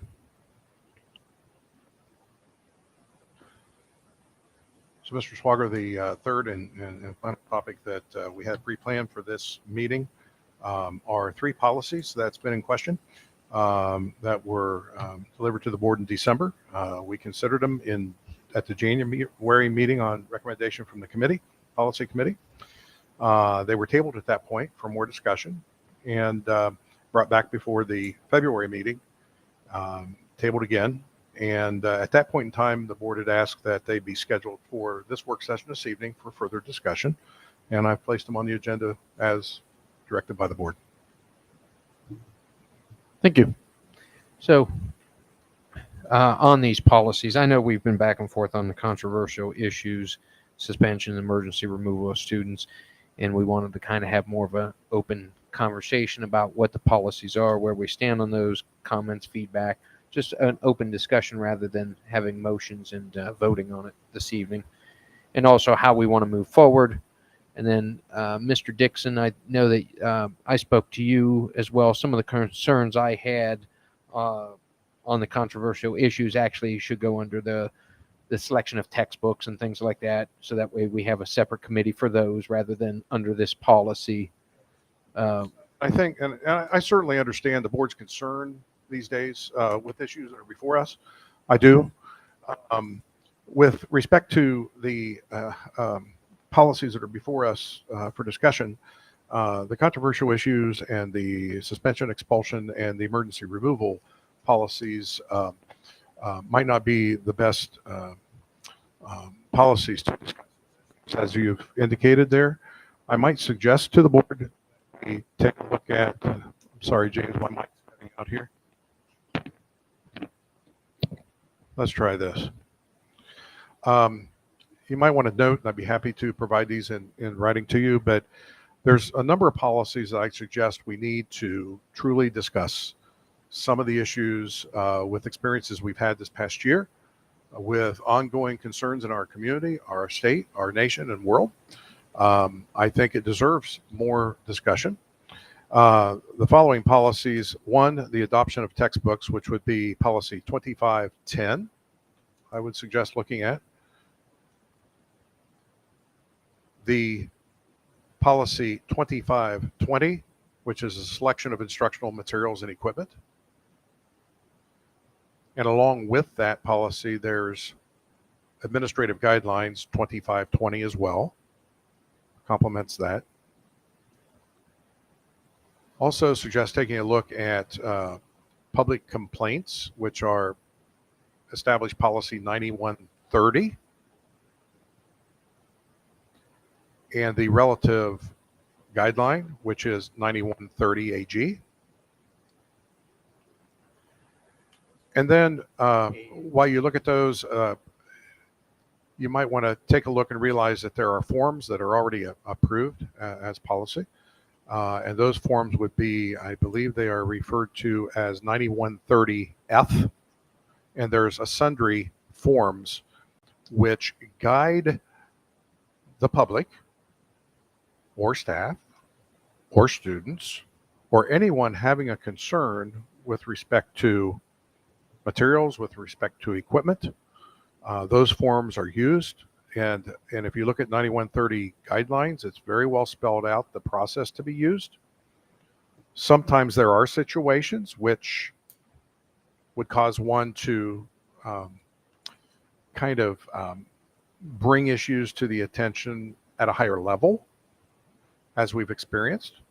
But those guidelines that I've just outlined for you, I really believe, and I felt this year, we should have more conversation with teachers, administrators, boards, perhaps our legal advisors, our attorneys, to take a look at what we have, understand the issues that are being expressed, because the issues are very real, and come up with a plan as to how to address those issues better in policy if it can be said better, and still protect the board legally, given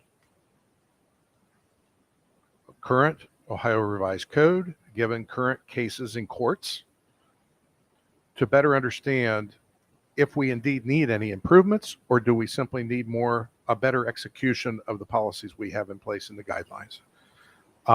Open to all that, but with respect to the 3 that you've asked me to bring back tonight for discussion, I'm not understanding if there is wording within each of these that is concerning, or whether it's more of the experiences that we're having, which it is believed need to be addressed under these policies. From what I hear, it's probably more of a discussion under those policies that I've outlined heretofore. But the small changes that are recommended in the ones before you, namely 5610, 5610.03, and 2240, I do not see an issue with approval of these, so that those few changes, given recent changes in law, and I say recent, a year ago,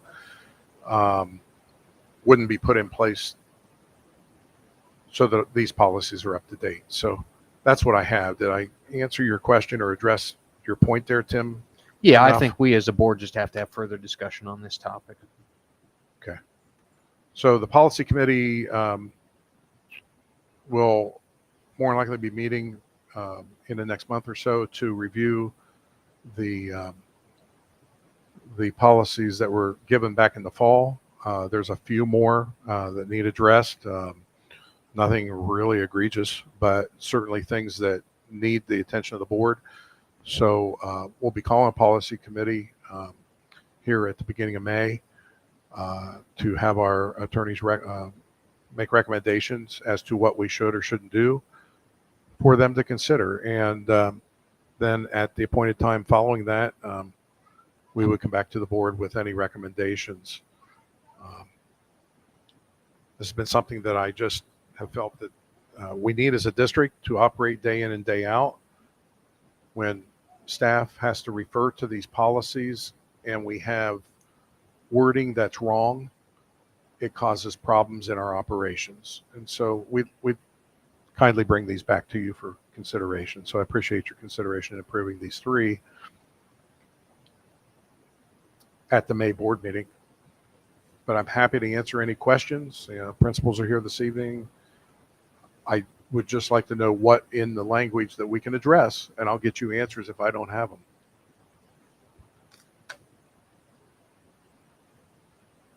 All right, let's dive in. Want to start on, where's my number? 2240.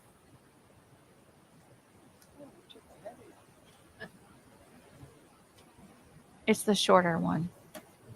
Let's start there. I think it's a shorter one, but it's also one that's extremely impactful. And I feel the first body in a school district held responsible for policies is the Board of Education. I think that's being shown throughout the country, and I feel like this one we have not reviewed with that thought in mind, at least as long as I've been on the board. I've not seen it quite so finite as it is today. So I would look at a few things here where we talk about in the first part here is the board will permit the introduction and proper educational use of controversial issues, provided that their use in the instructional program is ABC. I think the word will is strong. I think it should be may, because we don't know for sure that that meets what we would like to teach in the school district or what literature we'd like to bring in.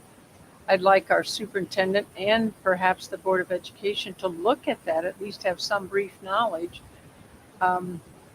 If you watch what's coming forward to boards of education, it's usually the Board of Education appears to be, can't say that's for sure, but appears to be surprised when they find out certain things and books and literature and whatever it might be are in their school district. I think somehow we have to have better information as board members. I'm not saying we need to rule anything. I'm just saying we need to know that, because if we don't approve, then we should look to each other and say, do you approve of that? Should we go forward? So on that particular line, I say the board may permit the introduction, not will, because maybe you don't want to. I don't know. I'm open to suggestions and discussion on that. I don't know how, to me, when you say will, that means you're going to do it, and that's a dictate rather than a suggestion or an option. So that would be my first issue with that particular policy. And then on down in the below C, there's another 2 paragraphs, and it says, when controversial issues have not been specified in the course of study, the board will permit the instructional use of only these issues which have been approved by the superintendent. Well, okay, then does that say, and I don't know, I'm asking these questions, does that say that the board wants to yield that ability for the superintendent to be the only one who knows? Should he not be calling us? We don't get those calls today. We used to get calls. We don't get calls anymore. Wouldn't we want to get calls and say, I'm pondering this. I don't know what you think. I don't mind leaving it totally in the judgment of the superintendent, but I think somehow we have to know if there are controversial issues in our classrooms and what those might look like. Well, that'd be the question I have, Mr. Dixon, is have you ever been contacted to see if an issue is controversial and made a determination under this policy whether or not a teacher could or could not use it? Have I ever been contacted? Yeah, the way this reads is, when controversials have not been specified in the course of study, the board will permit the instructional use of only those issues which have been approved by the superintendent. Have you, as the superintendent, approved an issue that was considered controversial to be included that was not in the course of study? I don't recall ever having done that. Okay. So I'm just curious. I don't know if it comes I up don't. because we don't have that conversation. So that's Yeah, why I'm that's what asking. we're wondering. And if you dig into the process, there is a specific process to deal with. Again, this is the teaching of controversial issues. Think of it that way. It's not a complaint on a material or textbook Correct. or something being taught, because that's another process. But But how do we when we're dealing with safeguard it, it's more of a guide for when a teacher is teaching, and you'll see this more in that selection of materials policy. When a teacher is teaching and they think that it's a controversial issue, they should discuss that with their principal. And it could get up to the superintendent rank for discussion, and it could get up to the board rank, depending on what that issue is. I've never had that. We've had situations occur that have come to our attention, even as recent as this past year, that we dealt with, but it was a completely different process, and I understand why that was. But the answer is no, I have not. And so I think that's one of our questions, is whose discretion is it, right? Are the teachers using their own discretion? And I agree that some of those other policies you outlined really also tie into this. They're sort of one and the same and go hand in hand. But that's what we're trying to get at, is who has the discretion. Also, what are our parameters and around what that looks like, and making sure that we're all on the same page, so that we don't have a teacher say, it didn't even occur to me that would be controversial, or vice versa, whatever. I would like to use the word safeguards. I don't know that there's been any transgression, or yes, I do know that, but I'm trying to find a mechanism to try to avoid that. That's all. I don't know what that looks like, But when this openly says what it says, Could I see that again, please? it would I'm have- sharing wonder a how copy do we here. catch those things? So, One thing I want to keep looking at is that wording there's there. more that And integrates it. Mr. Busenberg, not to put you on the spot, but have you ever been it says when controversial issues have not been specified in the course of study. So right. So if it's not identified in the course of study, they would come see you and ask if it's okay to talk about, and then you would see Mr. Dick. I guess, is that the process? Is that the process? Well, a teacher needs to, They'd have to self-identify that it's a topic not in the course of study. if I could broaden And this just a little bit. So there's a whole lot of issues that we deal with. There's a whole lot of issues that teachers deal with day in and day out in the classroom. Is every one of those issues contained within approved course of curriculum? I doubt it. It's impossible. So let's go to one end of the spectrum and say, okay, so we could have a board that wants to scrutinize every piece of the curriculum that's taught. No. No. Yeah, but Bear with that's me. I'm not saying that's the intent case. He's I'm just saying giving an example. this is one end of a spectrum where a board could oversee everything that's taught in the schools, every piece of material, every piece of equipment that goes in. That's probably not practical. We go to the other end where we hire good teachers. We hire good administrators who are here to care for the children and operate under a set of policies that the board has developed. So a teacher is developing lesson plans and making decisions on what they will teach. And we certainly would expect, as is communicated in these other policies I outlined earlier, that teacher to review all materials before it gets in the hands of students. That was a reasonable expectation. But at that point, we have a human being making a decision as to what's appropriate and what's not based on their professional training. That's not to say that every individual in the community or any other staff member or what would agree with that. So from time to time, we're going to have these controversial issues, if you will, arise in a public school district, because I could pull out a number of items off this shelf behind us, and we could debate until the cows come home with parents, because some parents may say, well, that's appropriate, and other parents may say it's not. Some staff may say this is appropriate, others may say it's not. There is a line at which you do not cross. So when that comes into question, I would hope that we would have teachers that would run it up the chain to their immediate supervisor and discuss those issues. Then if there's a concern on that supervisor's part about where this might go, because now we have issues as to what we can and cannot put on or take off a shelf, then we have legal issues come into play, and it might have to be shot up the chain to the superintendent and discussed with the Board of Education. There's not that crystal clear line between those two ends of the spectrum.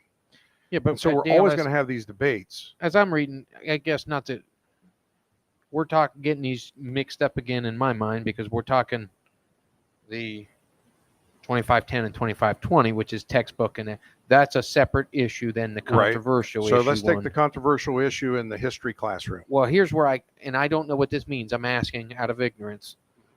When controversial issues have not been specified in the course of study, what does in the course of study really mean? Is that the curriculum? Is that the...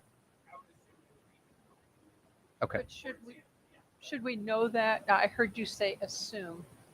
I don't write these policies. I know. I don't know what it was. I No. know. I'm just trying to. 2005. Yeah. I was still in college. But so that would be my assumption of it is right. We wouldn't put in our course of study, like our course description, a list of every topic that we could be potentially discussed. In some classes, like current events, You don't know. Right.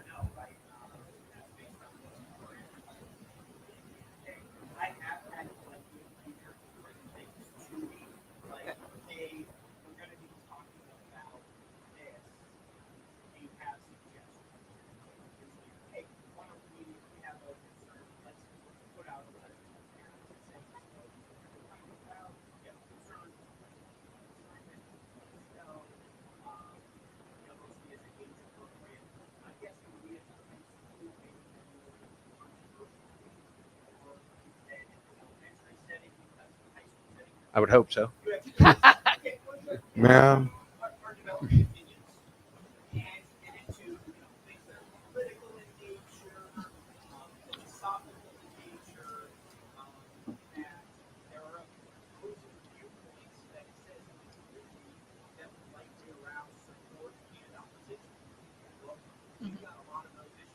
Mm-hmm.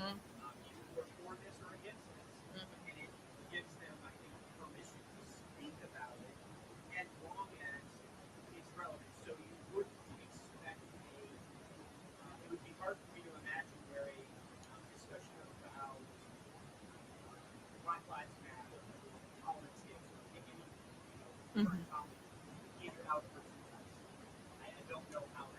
Sure.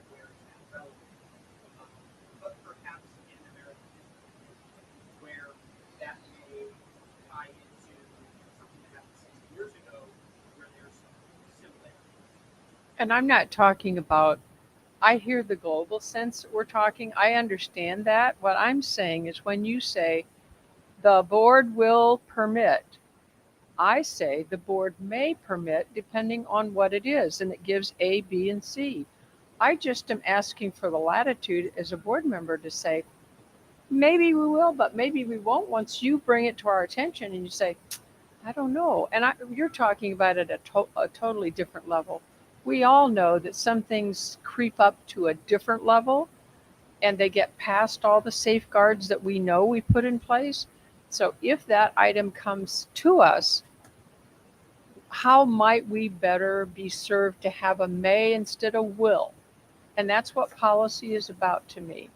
If it says shall, then I'm going to have to do it. If it says will, I'm going to have to do it. If it says may, I might be able to ask a question about it. That's all.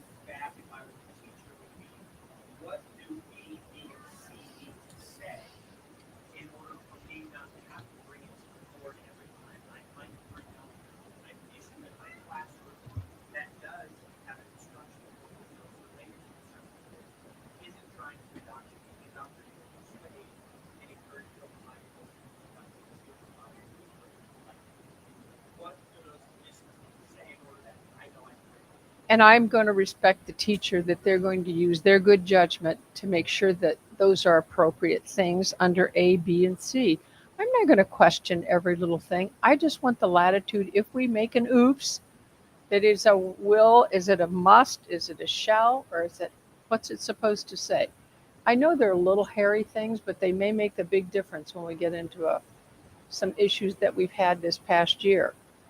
The will, shall, and they, I mean, I don't know. I just think these all tie together and we have to think about them now. We didn't 5 years ago, but today we do.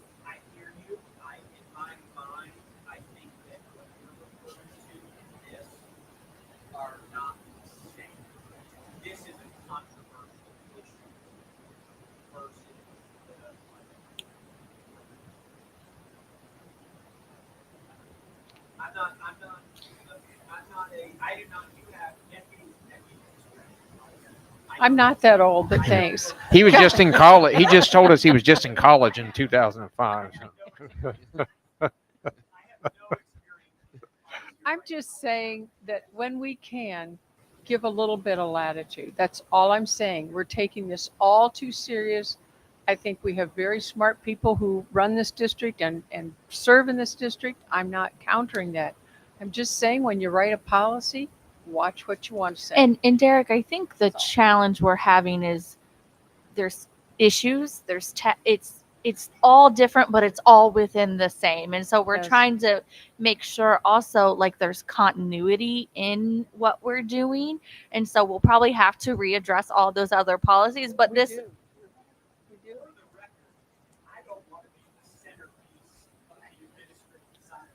Oh, sure. Controversial issues at the elementary, conspiracy theories are rampant there. Okay. I did have a question on Well, I on this policy, Dale. Yes. It says A, B, C. Is it and? You have to meet all three of that. It's not that clear to me that it's all three of those that must be met. That's right. There's no or. There's no and or. So I get. Well, I feel like it's A, B, and C have to be Correct. met, but I don't correct. know I that think that. you would certainly want to make sure those all three of those are covered. I just like We that. need to put a conjunction in there. I know we're being picky, but it might. I just didn't want to get into a situation where I met No, C. I like the You know, and. when you read it, it's at A, B, and C I have to support be the met, first but one, I and don't. support the- It doesn't say all three of these are A, B, C, and. You know what I mean? I know it's very minor, but I would say that the way it is written there structurally, it definitely implies that the following will be used. it says the board will permit the introduction and proper education and use of construction that their use in the instructional program. It doesn't say the following anyway. It just As says long is as they meet related those to this. following Should say Does criteria. not. Conjunction. It should say after number 2. After I just want to make sure we're all in agreement. It is A, B, and C have to be met. Sure. It's not any of those three. Sure. Uh-oh. Yes, put an and in there. Right. Just You know how these work, though. When we're actually into an issue, that somebody will look at it and say, "Well, I met one of them, not the other two," but it doesn't say you They have can be to. 2 of these, but they can't because it just. And these are the specific items that we need to hear. Yeah. In the wording of because to this point we didn't really understand what the actual issues were. So I appreciate it. And I'd like to know, like, what are the outside sources that, coming in? What are the outside sources? What would that be like, for example? I mean, would that Have be we had one? construction material, or would that be, Which section are you referring to, Ann? I'm Do you want me sorry. to read it in, or you got it? It says controversial issues may not be initiated by a source outside the schools unless prior approval has been given by the superintendent.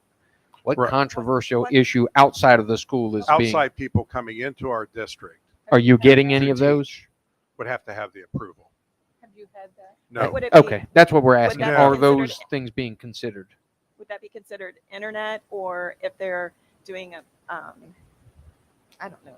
Is that like a when the, video, not a video, what I are they think called about- today? DVD, something, as an enhancement, if they're bringing that from an outside source, such as the So- library, the Licking County Library brings it in, something like that. Is that Right. considered an outside source? Controversial issues may not be initiated by a source. So if we have an outside source coming They have to in initiate. They via, have to initiate it to us. Okay.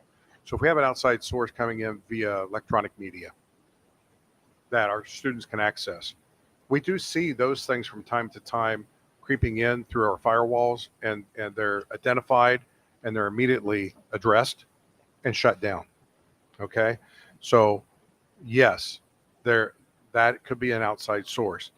I read this without approval of the superintendent, which conveys a lot of people under the superintendent that are involved in this. It's not that they're going to sit there and do this because our plates are full anyway, right? Right.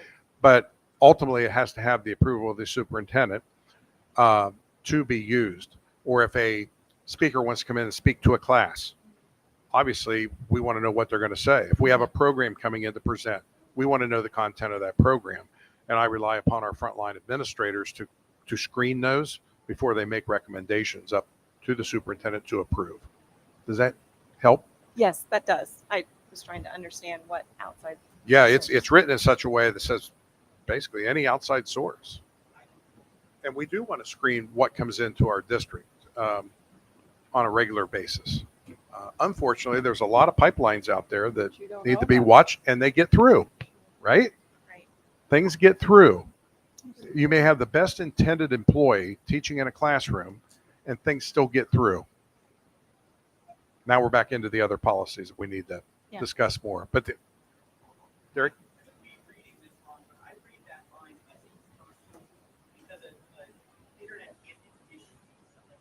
like A group could initiate through media.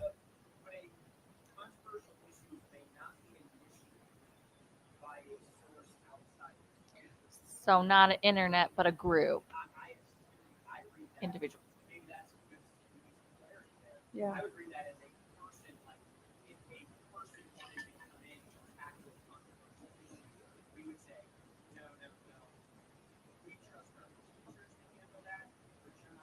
I agree with you, but I as agree we with look that. at this, the way the question was posed, could it include other sources? I would say yes.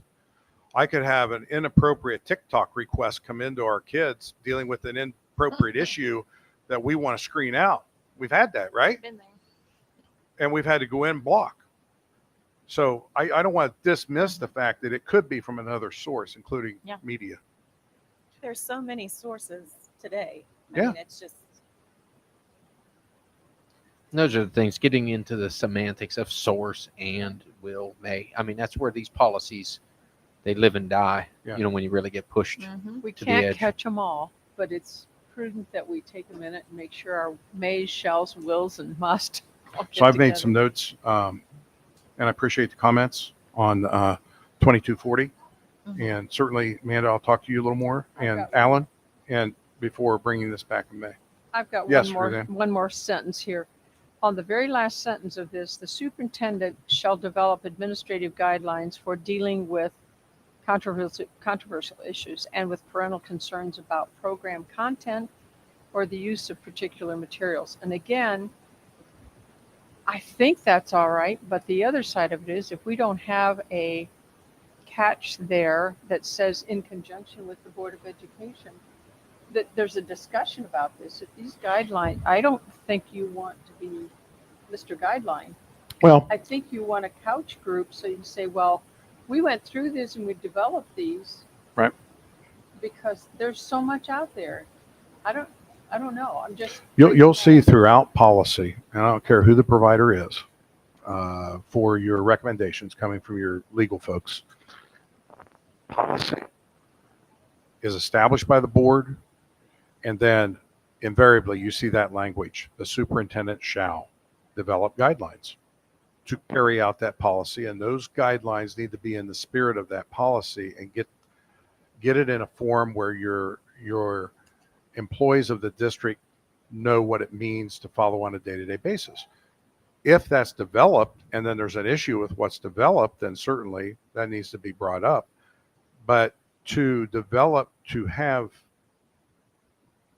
it develop, not charge the superintendent with that, or someone under the superintendent as a delegate. In bigger districts, you get into that, they refer it over to another employee to develop those. You'd never get anything done trying to develop the guidelines and policy. And I understand that, but if the Board of Education doesn't have that communication with the superintendent, I don't mind that you develop it, but we ought to be knowing what those guidelines are. We should know what the guidelines are as we approve a policy. The guidelines go with it. Because if they're not married to each other, how do I know one really is? How do we know we're not in the crossfire? So your educational professionals need to know the policy developed by the community, Yes, represented by the board. that's right, And that policy says, this is the policy of our district, Mr. Superintendent. right. Now you go out professionally, work with the other professionals in your organization to develop guidelines that will carry this out.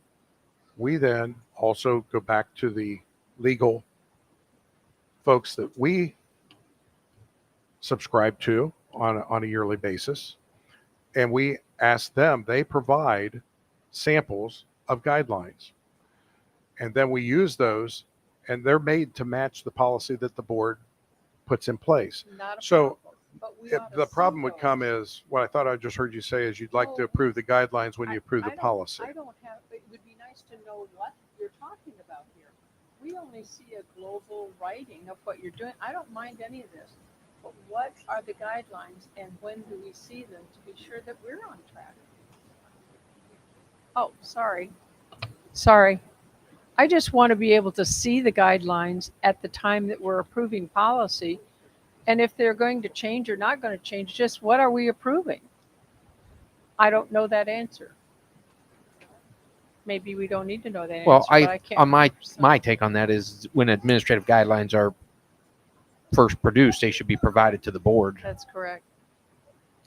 Copies can be provided by the board, or just not required to be approved by the Correct. board. Provided we're to not the saying board. that. So we know. Absolutely. We passed need a to read policy them. that says you have administrative guidelines. Yeah. We should at least see what the administrative guidelines are that enforce that Rachel, you said it policy. much better than I. So Well, sure.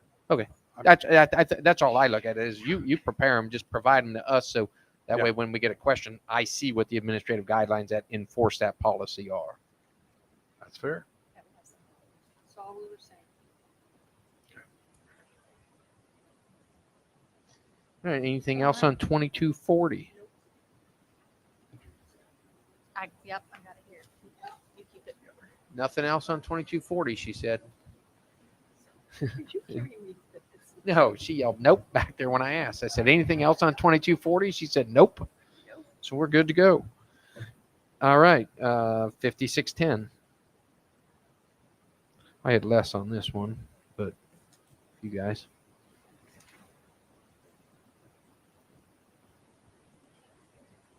I just said, let's see. My only concern about this one is I don't know, and again, it's probably communication more than it is anything else, but the superintendent may instead require a student to participate in a community service program, blah, blah, blah, blah. What it doesn't tell me, and it may be something that, again, if the board isn't supplied the information, who's going to monitor the program that we expect that student to complete? I'm sure you know, or you would Sure. bet you do, Be glad to answer. but my point is, we don't know it. We have to have better, I am pitching this whole thing on better communication because I'm sure you do. Is it you? Is it Derek? Is it your dean of students? Hello there. I want to give you an Who example. monitors that? You hire professionals to carry out the policies, right? Yes. We're trained to carry out the policies. We're trained in expulsion. Anytime we're going to exclude the child from school, and we're trained in legal issues surrounding all those decisions. So what you just read, Ruth Ann, the superintendent may develop a list of appropriate alternative consequences. That's where, we couldn't possibly. We look at each situation on its own merits, knowing that, no, All I want to know is tell us as the board who you've assigned that to monitor. So when the parent comes back and says, well, they set up this program, but Johnny never even saw a program and he didn't know who to report to. Those are the calls we get. So I'm just each, saying, I'm answering the question. okay. We're dealing with discipline here. We're dealing with each case that comes before a principal or a superintendent, right? Yes. So who monitors it? It's the principal or superintendent issuing the discipline. Case in point. Child comes to my office on a recommendation to expel. I don't like putting children out of school. Plain and simple. I think they're better to be in school. However, there are things that they do that sometimes requires them to be out of school. I review the evidence very clearly. I make decisions. Sometimes there's alternative consequences to an 80-day expulsion. We may, in certain circumstances, give an 80-day expulsion and hold 70 days of those in abeyance, so long as the child will complete, and the parent needs counseling associated with the lessons that they need to learn related to that behavior that was unacceptable. And we articulate those. And the person giving the discipline is the one who monitors that. There's nobody assigned to monitor that. So that's who monitors, is the person giving it. And these are not frequent occasions, we hope. So when you possibly assign the council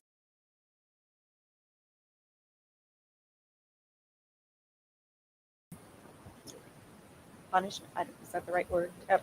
Because discipline, thank you.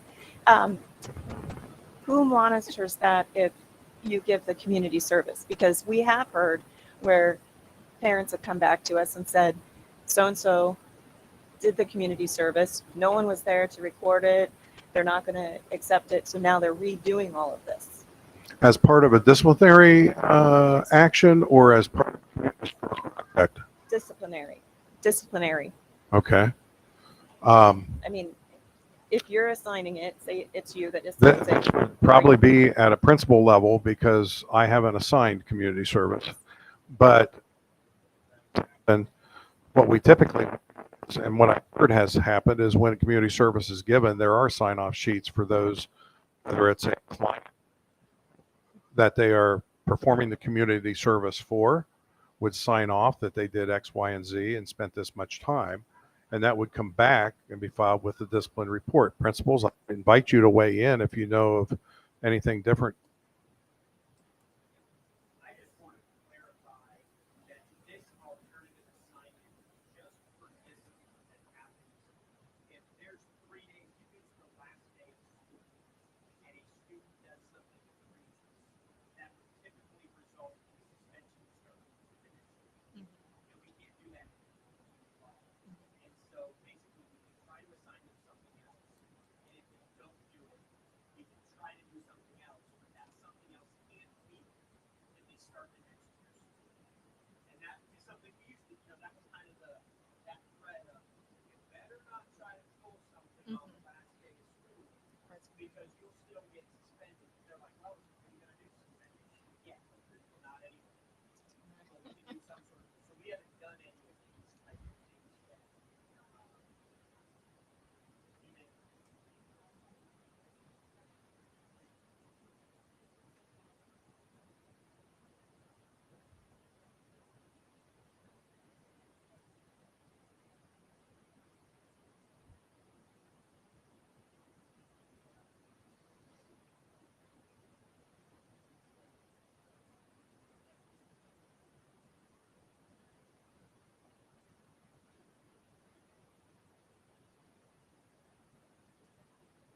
I haven't had an expulsion which this has affected. Okay. They may have had suspensions that this has affected since this law has changed.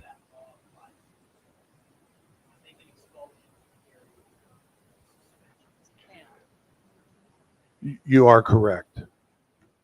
But this is talking about only suspension in that change. But the question was coming regarding alternative monitoring.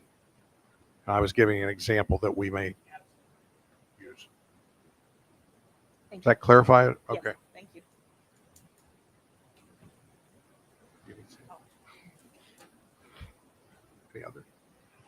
Any other specific wording? No. Well, I've got questions on the firearm or knife issue there. It's a little ambiguous to me on the knife. And not to sound,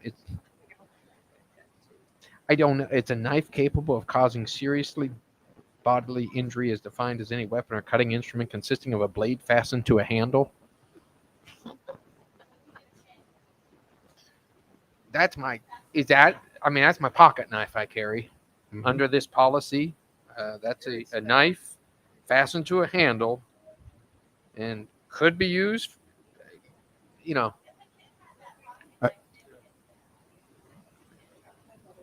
So is it mostly the device or the intent? and that's why it says at any time on school. So if they're at a basketball Intent. game, football game, or anything carrying a pocket knife, we would expel them. Expulsion it's under. Yes, we run into this all the time. I want to make sure we're being reasonable. I was a Boy Scouts over the weekend. I had it in my pocket. I came to school. I mean, Right. That's where judgment comes in on the part of the administrator. We're not looking and saying, look, you got a knife, you're out of school. We look at each case independently. We look at the student's history. We look at potential intent. There's a lot of factors. That's why every case is handled differently with the knowledge that we have, the best knowledge that we have about that student. Have they had previous infractions? But I'll tell you, we've had some other knives that I guarantee you wouldn't want to have at school. I just, when I read that, The intent is to not have them in school at all, obviously. Yes, correct. But if you're in an accident and need to cut your seatbelt, you better be carrying one.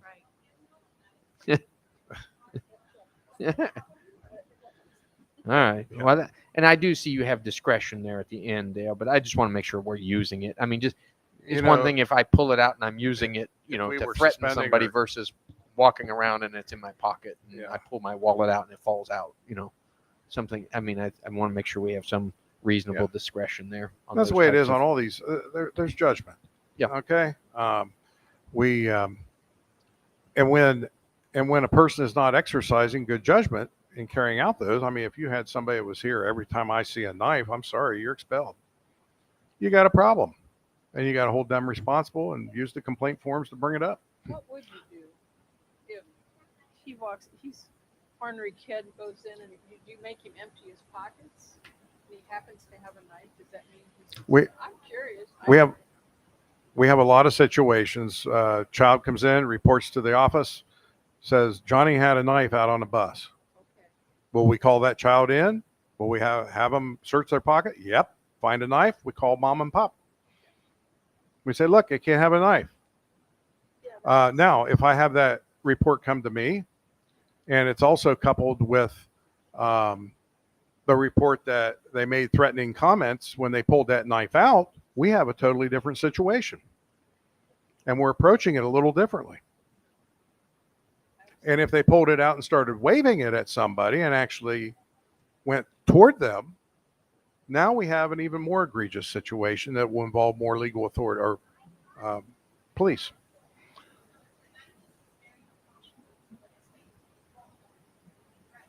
Each situation is handled on the judgment of the administrator independently based on a lot of factors. We just have to, Raquel, we just have to take into account the information we have at the time and do what's best. Because the one thing I will tell you our staff is really good at is understanding that discipline is about learning. It's not about punishment. We're not here to punish. We hate it. I don't think you find an administrator in this district who likes punishing kids.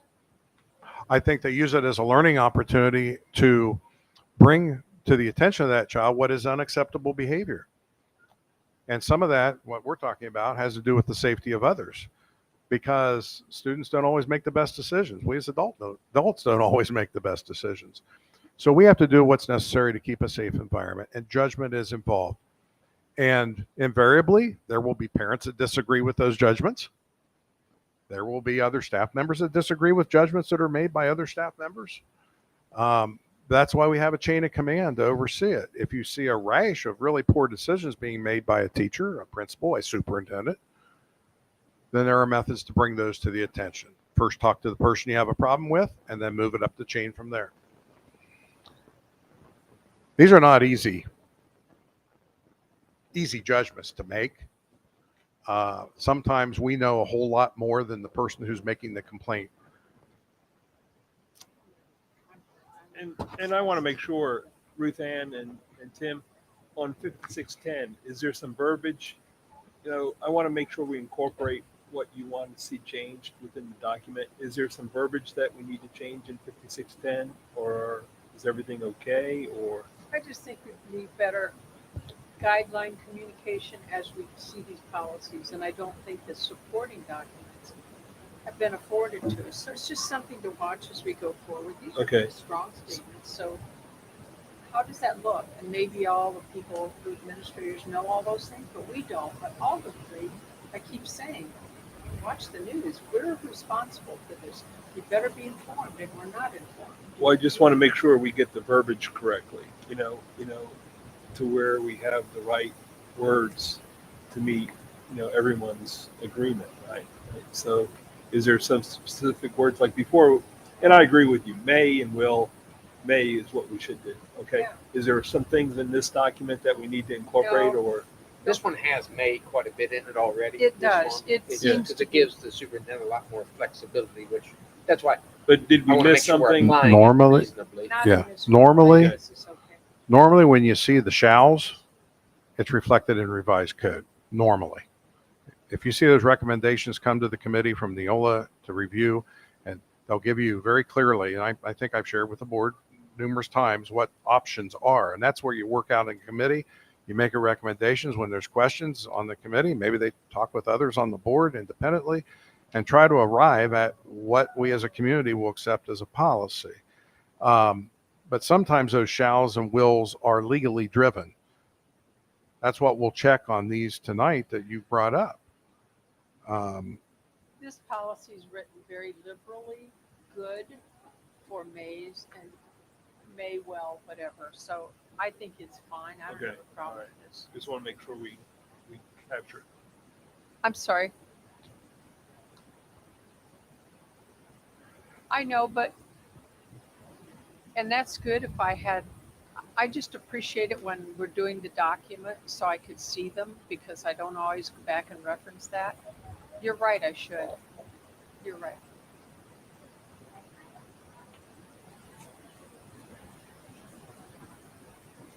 Sure, How would I we just- know when the guideline gets updated, though? we don't. How would we know if a guideline gets updated? What's that? Well, I'm saying I'm just supposed to go on every day and look to see if it gets updated. That's what I'm saying. There's no like notification to us if We one don't gets know. updated. Well, we're changing, we're looking at these policies Be- right now to adopt them. I'm just saying when we adopt them, the guidelines should be with them so we know that we have the total picture. If we do, then you can say, okay.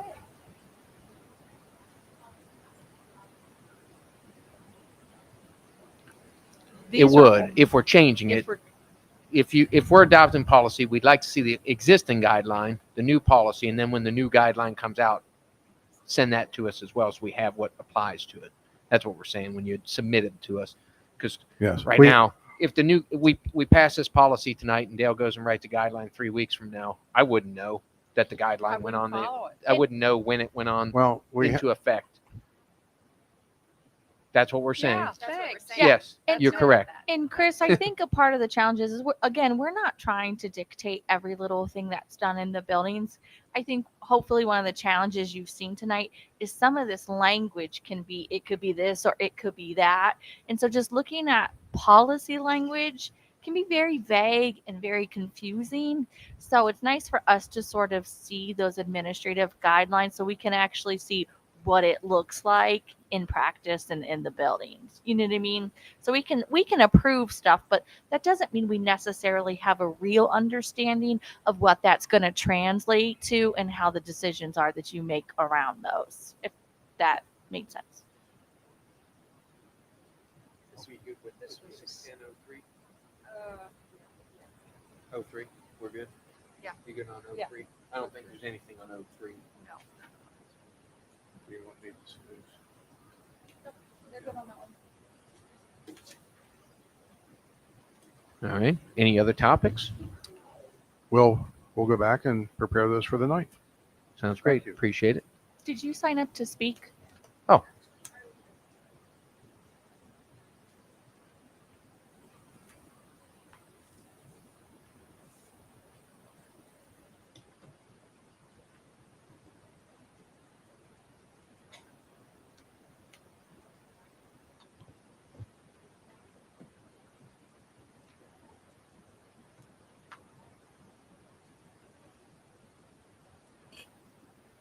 There we go.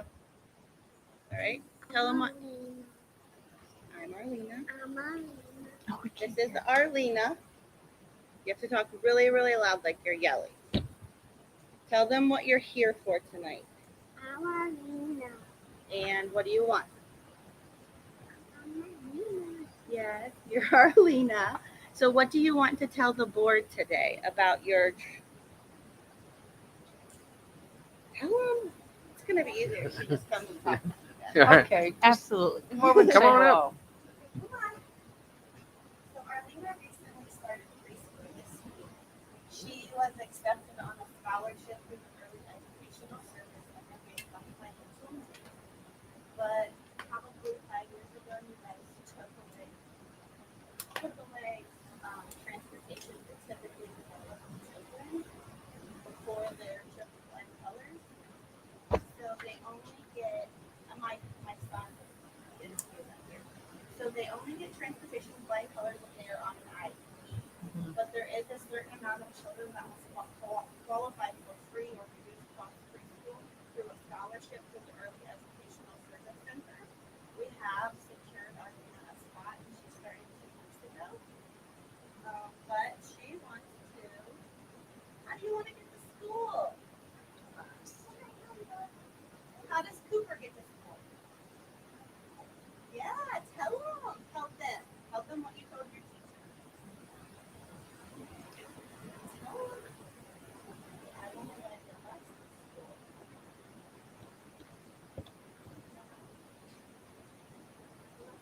You have to tell them. So we have read a little bit and we've done our research and we found out that the board can approve over and beyond the bus that already goes there. We have spent $75 every 4 days in gas to drive to and from Newark twice a day. And this problem would be alleviated by having developmental preschool in our town, but we don't. Every town around us does. So ours is in Newark. It's a really good program, and I'm very appreciative of us having it, but it's unaccessible to this demographic of families that would qualify for a scholarship but can't afford $75 every 4 days to try to get our kids. So today, we're asking you to think about it. Appreciate it. Thank you. Thank you. And then the other thing I have to say is thank you so much for doing this and listening today. I learned from the Wilson That's great to hear. at 30. That's Okay, great. then. Thank you. Okay, then. So, yeah, homegrown litter. Thank you. Thank you.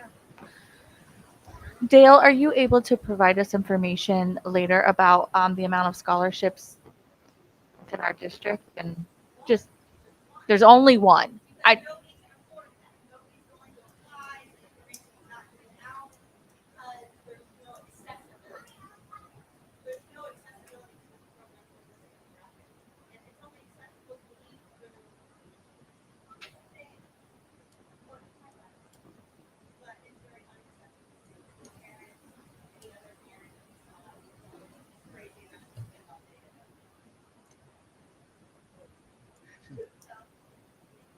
thank you. Appreciate that. Thank you. Do we have any other topics? Do we have a need for executive session at all? Motion to adjourn. I'll make the motion. I'll second. Call the roll. Mr. Benton? Yes. Mrs. Brewer? Yes. Mrs. Davis? Yes. Mrs. Thomas? Yes. Mr. Swager? Yes. Thank you. Good evening. Thank